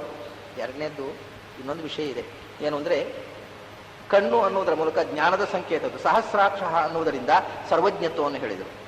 ಸಹಸ್ರ ಪಾತು ಅನ್ನುವುದರಿಂದ ಸರ್ವಕರ್ತೃತ್ವವನ್ನು, ಸರ್ವಕರ್ಮ, ಅನಂತ ಕರ್ಮ, ಅನಂತ ಜ್ಞಾನ. ಆಮೇಲೆ ಶೀರ್ಷ ಅಂತ ಹೇಳೋದ್ರಿಂದ ತಲೆಯಿಂದ ಹೊರುವುದು, ಸರ್ವಾಧಾರತ್ವ. ಸರ್ವಾಧಾರತ್ವದ ಸಂಕೇತವಾಗಿ ಸಹಸ್ರ ಶೀರ್ಷ. ಸಾವಿರ ತಲೆಗಳಿಂದ ಸರ್ವವನ್ನೂ ಹೊತ್ತಿದ್ದಾನೆ, ಸರ್ವಾಧಾರ. ಸಾವಿರ ಕಣ್ಣುಗಳಿಂದ ಎಲ್ಲವನ್ನೂ ನೋಡ್ತಾ ಇದ್ದಾನೆ, ಸರ್ವಜ್ಞ. ಸಾವಿರ ಪಾದಗಳಿಂದ ಎಲ್ಲೆಡೆಗೂ ಹೋಗ್ತಾನೆ, ಸರ್ವವ್ಯಾಪ್ತ. ಸರ್ವಗತ, ಸರ್ವಜ್ಞ, ಸರ್ವಾಧಾರ. ಈ ಮೂರು ವಿಶೇಷಣಗಳಿಂದ ಅನುಸಂಧಾನ ಮಾಡಬಹುದಾ ಇನ್ನೊಂದು ಅರ್ಥ. ಸರ್ವಾಧಾರತ್ವ, ಸರ್ವಗತತ್ವ, ಸರ್ವಜ್ಞತ್ವ, ಸಾಕ್ಷಾತ್ ಈ ಶಬ್ದ ಅರ್ಥ. ಸರ್ವಗತ, ಸರ್ವಜ್ಞ ಒಂದೇ. ಆಮ್ನಿಶಿಯೆಂಟ್, ಆಮ್ನಿ ಪ್ರೆಸೆಂಟ್, ಮತ್ತೆ ಸರ್ವಾಧಾರ, ಆಮ್ನಿಪೊಟೆಂಟ್. ಈಗ ಆಮ್ನಿಪೊಟೆಂಟ್, ಆಮ್ನಿಶಿಯೆಂಟ್, ಆಮ್ನಿ ಪ್ರೆಸೆಂಟ್ ಅನ್ನುವುದನ್ನ ಸಹಸ್ರ ಶೀರ್ಷ ಪುರುಷ ಸಹಸ್ರಾಕ್ಷ ಸಹಸ್ರಪಾತ್ ಅನ್ನುವಂಥ ಅರ್ಧದಲ್ಲಿ ಹೇಳಿದರು. ಆಮೇಲೆ ಶೀರ್ಷ ಅನ್ನುವುದು ಬುದ್ಧಿ ಕೆಲಸ ಮಾಡುವುದು ಶಿರಸ್ಸಿನಲ್ಲಿ, ಮನಸ್ಸು. ಅವನಿಗೆ ಬುದ್ಧಿ ಮನೋಂಗ ಪ್ರತ್ಯಂಗವತ್ತಾಂ ಲಕ್ಷ್ಯಾಮಹೇ. ಭಗವಂತನಿಗೆ ನಮ್ಮ ಹಾಗೆ ಬುದ್ಧಿ ಮನಸ್ಸು ಸ್ವರೂಪಭೂತವಾದ ಎಲ್ಲವೂ ಇದೆ. ಅಂದ್ರೆ ಬುದ್ಧಿಯ ಕೆಲಸ ಏನು ಮಾಡುತ್ತೆ ಅದನ್ನು ಅವನು ಮಾಡ್ತಾನೆ. ಅದನ್ನ ಎಲ್ಲ ಇಂದ್ರಿಯಗಳು ಸ್ವರೂಪಭೂತವಾದ ಇವೆ. ಶೀರ್ಷ ಅನ್ನೋದು ಬುದ್ಧಿ ಮನಸ್ಸಿನ ಕ್ರಿಯೆಯಾದ ಇಚ್ಛೆಯ ಸಂಕೇತ. ಅದರಿಂದ ಅವನು ಇಚ್ಛಾಶಕ್ತಿಯ ಸಂಕೇತ ಶೀರ್ಷ ಅಂತ. ಕಣ್ಣು ಅನ್ನೋದು ಜ್ಞಾನಶಕ್ತಿಯ ಸಂಕೇತ, ಕಾಲು ಅನ್ನೋದು ಕ್ರಿಯಾಶಕ್ತಿಯ ಸಂಕೇತ. ಇದೇ ಮೂರು ಸೃಷ್ಟಿಗೆ ಮೂಲದಲ್ಲಿ ಬೇಕಾಗಿರತಕ್ಕಂತಹ ತ್ರಿಕೋಣ. ಇಚ್ಛಾಶಕ್ತಿ, ಜ್ಞಾನಶಕ್ತಿ, ಕ್ರಿಯಾಶಕ್ತಿ. ಇಚ್ಛೆ ಒಂದು ವಸ್ತುವನ್ನು ಮಾಡಬೇಕಾಗಿದ್ರೆ ಮೊದಲು ಆ ವಸ್ತುವಿನ ಅರಿವು ಬೇಕು. ಅರಿವು ಇಲ್ಲದೆ ಕ್ರಿಯೆ ಮಾಡ್ಲಿಕ್ಕೆ ಇದು ಜ್ಞಾನಶಕ್ತಿ. ಅರಿವು ಇದ್ರೂ ಕೂಡ ಗೊತ್ತಿದ್ದದನ್ನು ಮಾಡಬೇಕು ಅಂತಿಲ್ಲ, ಮಾಡಬೇಕು ಅಂತ ಇಚ್ಛೆ ಬೇಕು. ಜ್ಞಾನ ಇದ್ದು ಇಚ್ಛೆಯೂ ಇದ್ದು ಸುಮ್ಮನೆ ಕುದುರಾಗತ್ತೆ ಮಾಡಬೇಕು ಕ್ರಿಯೆ. ಇದು ಮೂರು ಒಟ್ಟಾಗ ಒಂದು ವಸ್ತು ಕ್ರಿಯೆ ನಿಷ್ಪತ್ತಿ ಆಗುತ್ತೆ. ಒಂದು ವಸ್ತು ಆಗಲಿಕ್ಕೆ ಮೂಲದಲ್ಲಿ ಬೇಕಾದ ಜ್ಞಾನಶಕ್ತಿ, ಇಚ್ಛಾಶಕ್ತಿ, ಕ್ರಿಯಾಶಕ್ತಿ. ಸಹಸ್ರ ಶೀರ್ಷ ಅನ್ನುವುದರಿಂದ ಶೀರ್ಷ ಅಂದ್ರೆ ಶೀರ್ಷಗತವಾದಂತಹ ಮುಖ್ಯ ಇಂದ್ರಿಯ ಮನಸ್ಸು ಇಚ್ಛಾಶಕ್ತಿಯನ್ನು ಹೇಳತಕ್ಕಂಥದ್ದು. ಸಹಸ್ರ ಅಕ್ಷ ಅನ್ನೋದು ಜ್ಞಾನಶಕ್ತಿಯನ್ನು ಹೇಳತಕ್ಕಂಥದ್ದು. ಸಹಸ್ರ ಪಾತ ಅನ್ನೋದು ಕ್ರಿಯಾಶಕ್ತಿಯನ್ನು ಹೇಳತಕ್ಕಂಥ. ಭಗವಂತ ಈ ತ್ರಿಗುಣಾತ್ಮಕ, ಇದೇ ಮೂರು ಕಣ್ಣುಗಳು. ಭಗವಂತ ತ್ರಿಗುಣಾತ್ಮಕ ಅಂತ ಹೇಳಿ ಬಂದಾಗ ಆಚಾರ್ಯರು ಭಾಗವತ ತಾತ್ಪರ್ಯದಲ್ಲಿ ಈ ಅರ್ಥ ಬರೆದಿದ್ದಾರೆ. ಮೂರು ಕಣ್ಣುಗಳು, ಮೂರು ಗುಣಗಳು ಅಂತಂದ್ರೆ ಜ್ಞಾನಶಕ್ತಿ, ಇಚ್ಛಾಶಕ್ತಿ, ಕ್ರಿಯಾಶಕ್ತಿ, ಇವೇ ತ್ರಿಶಕ್ತಿಗಳು ಅಂತ. ಇದೇ ತ್ರಿಕೋಣ. ಈ ತ್ರಿಕೋಣವೇ ಜ್ಞಾನಶಕ್ತಿ, ಇಚ್ಛಾಶಕ್ತಿ, ಕ್ರಿಯಾಶಕ್ತಿಗಳೇ ಮೇಲ್ಮುಖವಾಗಿಯೂ ಆಗಬಹುದು, ಕೆಳಮುಖವಾಗಿಯೂ ಆಗಬಹುದು. ಉನ್ಮುಖವಾಗಿರತಕ್ಕಂಥದ್ದು ಹೌದು. ಸೃಷ್ಟಿ ಉನ್ಮುಖ, ಕೆಳಮುಖವಾದರೆ ಅದು ಸಂಹಾರ ಮುಖ. ಸೃಷ್ಟಿಗೆ ಸಂಹಾರಕ್ಕೆ ಈ ತ್ರಿಕೋಣಗಳು ಮೇಲೆ ಕೆಳಗೆ ಇದು ಎರಡು ಒಟ್ಟಾದರೆ ಷಡ್ಚಕ್ರ ಆಯಿತು. ಅದೇ ಒಂಬತ್ತಾದರೆ ಅದು ಶ್ರೀಚಕ್ರ ಆಯಿತು. ಶ್ರೀಚಕ್ರದಲ್ಲಿ ತ್ರಿಕೋಣಗಳೇ ಇರುವುದು. ಯಸ್ಯ ಕರಾಳೋಳಂ ಚಕ್ರಂ, ಅದೇ ದುರ್ಗಾರೂಪ, ಅದರಿಂದ ಶ್ರೀಚಕ್ರ ಅಂತೇವೆ. ವಿಷ್ಣುವಿನ ಕೈಲಿ ಇರತಕ್ಕ ಚಕ್ರವು ಶ್ರೀಚಕ್ರವೇ. ಅದು ಶ್ರೀ ಸ್ವರೂಪವಾದ ಚಕ್ರವೇ ಅವನ ಕೈಲಿರುವುದು. ಅದೇ ಶ್ರೀಚಕ್ರ, ಅದೇ ದುರ್ಗಾ ಚಕ್ರ, ಅದೇ ದುರ್ಗಾ ಸಪ್ತಸ್ಥಿತಿ ಪಾರಾಯಣ ಮಾಡೋರು ಉಪಾಸನೆ ಮಾಡತಕ್ಕಂಥ ಈ ತ್ರಿಮುಖವಾಗಿರತಕ್ಕಂಥದ್ದನ್ನೇ ಸಹಸ್ರ ಶೀರ್ಷ ಪುರುಷ ಸಹಸ್ರಾಕ್ಷ ಸಹಸ್ರಪಾತ್ ಅಂತ ಅನ್ನೋದರಲ್ಲಿ ಹೇಳಿದರು. ಇಂಥ ಭಗವಂತ ಇನ್ನು ನಾನಾ ವಿಧವಾಗಿ ಇದನ್ನು ವಿಶ್ಲೇಷಣೆ ಮಾಡಬಹುದು. ನಮ್ಮ 5 ದಿವಸ ಮುಗಿಬೇಕಲ್ಲ ಪುರುಸೂಕ್ತ. ಸಭೂಮಿಂ ವಿಶ್ವತೋ ವೃತ್ವ ಅತ್ಯತಿಷ್ಠದ್ ದಶಾಂಗುಲಂ. ಸಭೂಮಿ ಭೂಮಿಂ ವಿಶ್ವತಃ ವೃತ್ವ. ಭೂಮಿ ಅಂತಂದ್ರೆ ಅತ್ರ ಭವಂತಿ ಭೂತಾನಿ, ಎಲ್ಲಿ ಯಾರಿಂದ ಪ್ರಾಣಿ, ಯಾರಿಂದ ಯಾರಲ್ಲಿ ಆಶ್ರಿತರಾಗಿ ಯಾರಿಂದ ಸಮಸ್ತ ಪ್ರಾಣಿಗಳು ಉತ್ಪನ್ನವಾಗ್ತಾವೋ. ಭೂಮಿ ಅಂದರೆ ಬ್ರಹ್ಮಾಂಡ, ಬ್ರಹ್ಮಾಂಡ ಮಾಲಿನಿಯಾಗಿರತಕ್ಕಂಥ ಪ್ರಕೃತಿ, ಶ್ರೀತತ್ವ. ಭೂಮಿಂ ವೃತ್ವ ವಿಶ್ವತಃ, ಎಲ್ಲ ಬಗೆಯಿಂದಲೂ ಅಂದರೆ ಕಾಲದೇಶ ಗುಣಗಳಿಂದ, ಕಾಲದೇಶ ಗುಣಗಳಿಂದ ಶ್ರೀತತ್ವವನ್ನು ಕೂಡ ವ್ಯಾಪಿಸಿ, ಕಾಲದಿಂದ ದೇಶದಿಂದ ಅವಳಿಗೂ ವ್ಯಾಪ್ತಿ ಇದೆ, ಗುಣಗಳಿಂದಲೂ ವ್ಯಾಪಿಸಿ ಅವಳನ್ನೂ ಮೀರಿ ನಿಂತು ಬಿಟ್ಟ. ಅಂದ್ರೆ 17ನೇದು ಪ್ರಕೃತಿ ತತ್ವ, ಅದನ್ನು ಮೀರಿ 18ನೇವನಾಗಿ ನಿಂತು ಬಿಟ್ಟ ಇವನು. ಭೂಮಿಂ ವಿಶ್ವತಃ, ಕಾಲದೇಶ ಗುಣಗಳಿಂದ ವ್ಯಾಪಿಸಿ. ಹಾಗೆಯೇ ಭೂಮಿ ಅಂತಂದ್ರೆ ಜಡ ಪ್ರಕೃತಿ, ಬ್ರಹ್ಮಾಂಡ, ಅದರ ಜೊತೆಗೆ ಅದರಲ್ಲಿ ಇರತಕ್ಕಂಥ ವಿಶ್ವತಃ ಸಮಸ್ತ ಪ್ರಾಕೃತ ಪ್ರಪಂಚಗಳ ಜೊತೆಗೆ ಇಡೀ ಬ್ರಹ್ಮಾಂಡವನ್ನು ಮೀರಿ ನಿಂತ, ಬ್ರಹ್ಮಾಂಡದ ಆಚೆಗೂ ನಿಂತ. ಅದನ್ನೇ ಬ್ರಹ್ಮಾಂಡದ ಒಳಗಲ್ಲದೆ ಬ್ರಹ್ಮಾಂಡದ ಹೊರಗೂ ವ್ಯಾಪಿಸಿ ನಿಂತ. ಅದನ್ನೇ ಅತ್ಯತಿಷ್ಠತ್, ಶ್ರೀತತ್ವವನ್ನು ಮೀರಿ ನಿಂತ. ಆಮೇಲೆ ವಿಶ್ವತಃ ಅಂತಂದ್ರೆ ಭೂಮಿ ಅಂದ್ರೆ ಜಡ ಪ್ರಕೃತಿ ಅಂತ ಇಟ್ಕೊಂಡ್ರೆ, ವಿಶ್ವ ಅಂತಂದ್ರೆ ವಿಶ್ವೋ ವಾಯು ಸಮುದ್ದಿಷ್ಟ, ವಿಶ್ವೋ ಜೀವ ಪ್ರಕೀರ್ತಿತ. ವಿಶ್ವತಃ ಅಂದ್ರೆ ವಾಯುದೇವರ ಜೊತೆಗೆ ಇಡೀ ಬ್ರಹ್ಮಾಂಡವನ್ನು ವ್ಯಾಪಿಸಿ, ವಿಶ್ವತಃ ಜೀವವನ್ನೂ ವ್ಯಾಪಿಸಿ, ಜೀವದ ಜೊತೆಗೆ ಬ್ರಹ್ಮಾಂಡ ವ್ಯಾಪಿಸಿ ಅಂದ್ರೆ ಜೀವವನ್ನೂ ವ್ಯಾಪಿಸಿ, ಜಡವಾದ ಬ್ರಹ್ಮಾಂಡವನ್ನು, ಜಡದಲ್ಲಿರ್ತಕ್ಕ ಜೀವತತ್ವವನ್ನು ವ್ಯಾಪಿಸಿ, ಎಲ್ಲವನ್ನೂ ಮೀರಿ ಅತ್ಯತಿಷ್ಠದ, ಮೀರಿ ನಿಂತ. ಎಷ್ಟು ಮೀರಿ ನಿಂತ? ದಶಾಂಗುಲಂ ಅಂದ್ರೆ ಬ್ರಹ್ಮಾಂಡದ ಹೊರಗೂ 10 ಅಂಗುಲ ಇದ್ದಾರೆ. ಅಂದರೆ 11ನೇ ಅಂಗುಲದಲ್ಲಿ ದೇವರು ಇಲ್ಲೇನು? ಅದಕ್ಕೆ ದಶ ಆದರೆ ಇಲ್ಲಿಯೂ ಅಷ್ಟೇ 10 ಅಂಗುಲ. 10 ಅನ್ನೋದು 1000 ಅನ್ನೋದಕ್ಕೆ ಏನರ್ಥವಾಗಿ 10. ದಶೈತಿ ಸರ್ವಮುದ್ದಿಷ್ಟಂ. 1000 ಅಂದ್ರೂ ಅನಂತ, ದಶ ಅಂದ್ರೂ ಅನಂತ. ದಶಾಂಗುಲಂ ಅಂದರೆ 10 ಪಟ್ಟು, ಅಂದರೆ ಅನಂತ ಪಟ್ಟು. ಅಂದರೆ ಅದರ ಆಚೆಗೆ ಅನಂತ ಅನಂತ ಅನಂತನ ವರ್ಷಗಳ ಕಾಲ ಹೋದರೂ ಕೂಡ ಅಲ್ಲಿಯೂ ಭಗವಂತನೇ ಇದ್ದಾನೆ ಅಂತ ಅನ್ನತಕ್ಕಂಥದ್ದು. ಇಲ್ಲಿ ಹಾಗಾದ್ರೆ ಹಾಗೆ ಹೇಳ್ಬೋದಿತ್ತಲ್ಲ, ಅನಂತಾಂಗುಲಂ ಅಂತ ದಶಾಂಗುಲಂ ಅಂತ ಯಾಕೆ ಹೇಳಿದರು? ದಶಾಂಗುಲಂ ಅಂದರೆ ಅದಕ್ಕೊಂದು ಕಾರಣ ಇದೆ. ಈ ಭಗವಂತನ ವ್ಯಾಪ್ತಿ ಅವನು ದಶಾಂಗುಲಂ. ಇನ್ನೊಂದು ಸತ್ಯಸಂಧ ತೀರ್ಥರು ಒಂದು ಸ್ವಾರಸ್ಯವಾದ ಅರ್ಥ ಹೇಳ್ತಾರೆ. ಅಂಗುಲಿಗಳ ಸಮುದಾಯ ಆ ಅಂಗುಲ. ಈಗ ಅವನಿಗೆ ಕೈಗಳು ಅನಂತ, ಆದರೆ ಒಂದೊಂದು ಕೈಯಲ್ಲಿ 10 ಬೆರಳು, ಅಂದರೆ ಅದಕ್ಕೆ ದಶಾಂಗುಲಂ ಮುಂದೆ ಅನಂತಾಂಗುಲಂ ಅಂತ ಅವನ ಬೆರಳುಗಳು ಅನಂತ ಅಂತ. ಅಷ್ಟೇ ಅಲ್ಲ, ಅವನ ಅಂಗುಲಿ ಸಮುದಾಯ ರೂಪವಾಗಿರತಕ್ಕಂಥ ಅವನ ಸ್ವರೂಪ ಅದು ಏನದು? ಅದು ದಶ. ದಶ ಅಂದರೆ ದದಾತಿ ಶಂ, ಆನಂದಪ್ರದವಾದಂತಹ ಸ್ವರೂಪಭೂತವಾದ್ದು ಅಂತ ಅರ್ಥ.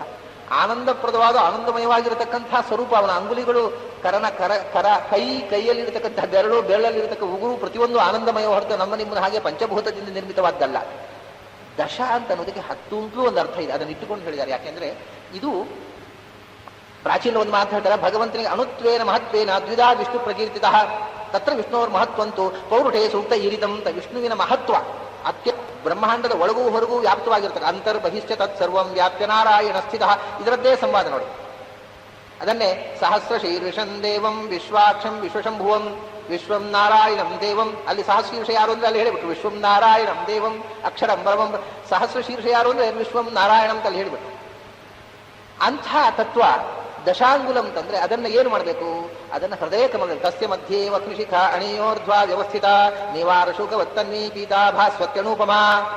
ನಮ್ಮ ಹೃದಯದಲ್ಲಿ ಆ ಭಗವಂತನನ್ನು ಅಣುತ್ವವನ್ನು ಧ್ಯಾನ ಮಾಡಬೇಕು. ಇದೇ ಮಹತ್ತಾತನ ಪುರುಷ ಸೂಕ್ತದಲ್ಲಿ ಅದನ್ನು ಹೇಳಿದ್ರಿ. ಇಲ್ಲಿ ಏನು? ನಮ್ಮ ಹೃದಯದ ನಾಭಿಯಿಂದ ದಶಾಂಗುಲದಲ್ಲಿ ಹೃದಯ ಇದೆ, ಹೃದಯದಿಂದ ದಶಾಂಗುಲದಲ್ಲಿ ಕಂಠಮೂಲ ಇದೆ, ಕಂಠಮೂಲದಿಂದ ದಶಾಂಗುಲ ಬ್ರಹ್ಮದ ಇದೆ. Correct measurement. ಒಂದಕ್ಕಿಂತ ಒಂದು 10 ಅಂಗುಲ ಎತ್ತರದಲ್ಲಿದೆ.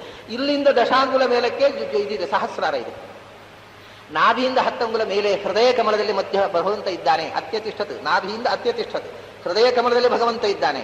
ಅದು ಅನಾಹತ ಚಕ್ರ ಅಂತ ಹೇಳ್ತಾರೆ. ಅಲ್ಲಿಂದ 10 ಅಂಗುಲ ಮೇಲೆ ಹೋದರೆ ಇದು ವಿಶುದ್ಧಿ ಚಕ್ರದಲ್ಲಿ ಕಂಠಮೂಲದಲ್ಲಿ ಭಗವಂತ ಇದ್ದಾನೆ. ಅಲ್ಲಿಂದ 10 ಅಂಗುಲ ಮೇಲೆ ಹೋದರೆ ಭ್ರೂಮಧ್ಯದಲ್ಲಿ ಭಗವಂತ ಇದ್ದಾನೆ. ಅಲ್ಲಿ ಸಹಸ್ರಾರ, ಅದು 10 ಅಲ್ಲ 12 ಅಂಗುಲ. ಆದ್ರಿಂದ ಒಬ್ಬರು ಧ್ಯಾನಕಾರರು ಅತ್ಯತಿಷ್ಠ ದ್ವಾದಶಾಂಗುಲಂ ಅಂತ ಪಾಠ ಇಟ್ಕೊಂಡು ವ್ಯಾಖ್ಯಾನ ಮಾಡಿದ್ದಾರೆ. ಹಾಗೂ ಅವರಿಗೆಲ್ಲೋ ವೇದ ಪಾಠ ಸಿಕ್ಕಿದೆ. ಇಲ್ಲಿಂದ 12 ಅಂಗುಲ ತನಕ ನಾಭೌ ಮೂಲೇಚ ನಾಭೌ ಹೃದಯ ಇಂದ್ರಯೋನಿ ಭ್ರೂಮಧ್ಯ ಮೂರ್ಧ ದ್ವಿಷಡಂತಕೇಶು. ಶಿರಸ್ಸಿನಿಂದ 12 ಅಂಗುಲ ಮೇಲಿನ ತನಕ ಆ ಸಹಸ್ರಾರ ಚಕ್ರದ ವ್ಯಾಪ್ತಿಯಲ್ಲಿ ಭಗವಂತ ಇದ್ದಾನೆ. ಹೀಗೆ 10 ಅಂಗುಲ ಮೇಲಕ್ಕೆ ಇಲ್ಲಿಂದ 10 ಅಂಗುಲಕ್ಕೆ ಒಂದು ಭಗವಂತ ವಾಸುದೇವ ಸಂಕೃಷ್ಣ ಪ್ರದ್ಯುಮ್ನ, ವಾಸುದೇವ ಸಂಕೃಷ್ಣ ಪ್ರದ್ಯುಮ್ನ ಅನಿರುದ್ಧ. ಹೀಗೆ ಭಗವಂತ ಚತುರ್ಮೂರ್ತಿಯಾಗಿ ಈ ದೇಹದೊಳಗೆ 10 ಅಂಗುಲ ದೂರದಲ್ಲಿ ಒಂದೊಂದು ರೂಪದಿಂದ ಇದ್ದಾನೆ ಅಂತ ಆ ಅನುರೂಪವನ್ನು, ದೇಹದ ಒಳಗಿರ್ತಕ್ಕ ಹೃದಯ ಕಮಲ ಮಧ್ಯದಲ್ಲಿರ್ತಕ್ಕ ಭಗವಂತನ ಅನುರೂಪವನ್ನು, ಮಹತ್ ರೂಪವನ್ನು ಐಕ್ಯ ಚಿಂತನೆ ಮಾಡಿ ಉಪಾಸನೆ ಮಾಡು ಅನ್ನತಕ್ಕಂಥ ಮಾತನ್ನ ಈ ಮಂತ್ರ ಹೇಳ್ತದೆ ಅಂತ ಹೇಳಿ ಒಂದು ಮಂತ್ರವನ್ನು ಮುಗಿಸ್ಬೇಕು ಅಂತ ಹಠದಲ್ಲಿ. ಯಾಕೆಂದ್ರೆ ಇನ್ನು 3 ದಿವಸದಲ್ಲಿ 15 ಮಂತ್ರ ಆಗಬೇಕು, 5 ಮಂತ್ರ. ಅದಕ್ಕೋಸ್ಕರ ಬಹಳ ಹಠ ಮಾಡಿ ಒಂದು ಮಂತ್ರವನ್ನ ಹೇಳಬೇಕಾದ ಬಹಳ ವಿಷಯ. ಅಂದ್ರೆ ಹೇಳ್ತಾ ಹೇಳ್ತಾ ಇದನ್ನು ಇನ್ನೂ ಹೇಳಬೇಕು, ಇದನ್ನು ಹೇಳಬೇಕು, ಅದನ್ನು ಹೇಳಬೇಕು ಅಂತ ಕಾಣ್ತಾ ಇರುತ್ತೆ. ಯಾವುದನ್ನು ಹೇಳಬೇಕು, ಯಾವುದನ್ನು ಬಿಡಬೇಕು, ಅದನ್ನ ಈ ಸಮಯದ ಅವಧಿಯಲ್ಲಿ ದೇವರು ಪ್ರೇರಣೆ ಮಾಡಿದಷ್ಟೇ ನಿಮ್ಮ ಮುಂದೆ ಇಟ್ಟಿದ್ದೇನೆ. ನಾಳೆ ದಿವಸ ಮತ್ತೆ ಸೇರಿದಾಗ ಅದರ ಮುಂದಿನ ಮಂತ್ರವನ್ನು ನೋಡೋಣ. ಅಲ್ಲಿ ತನಕ ನಿಮಗೆಲ್ಲ ಅಭಿನಂದನೆಗಳು.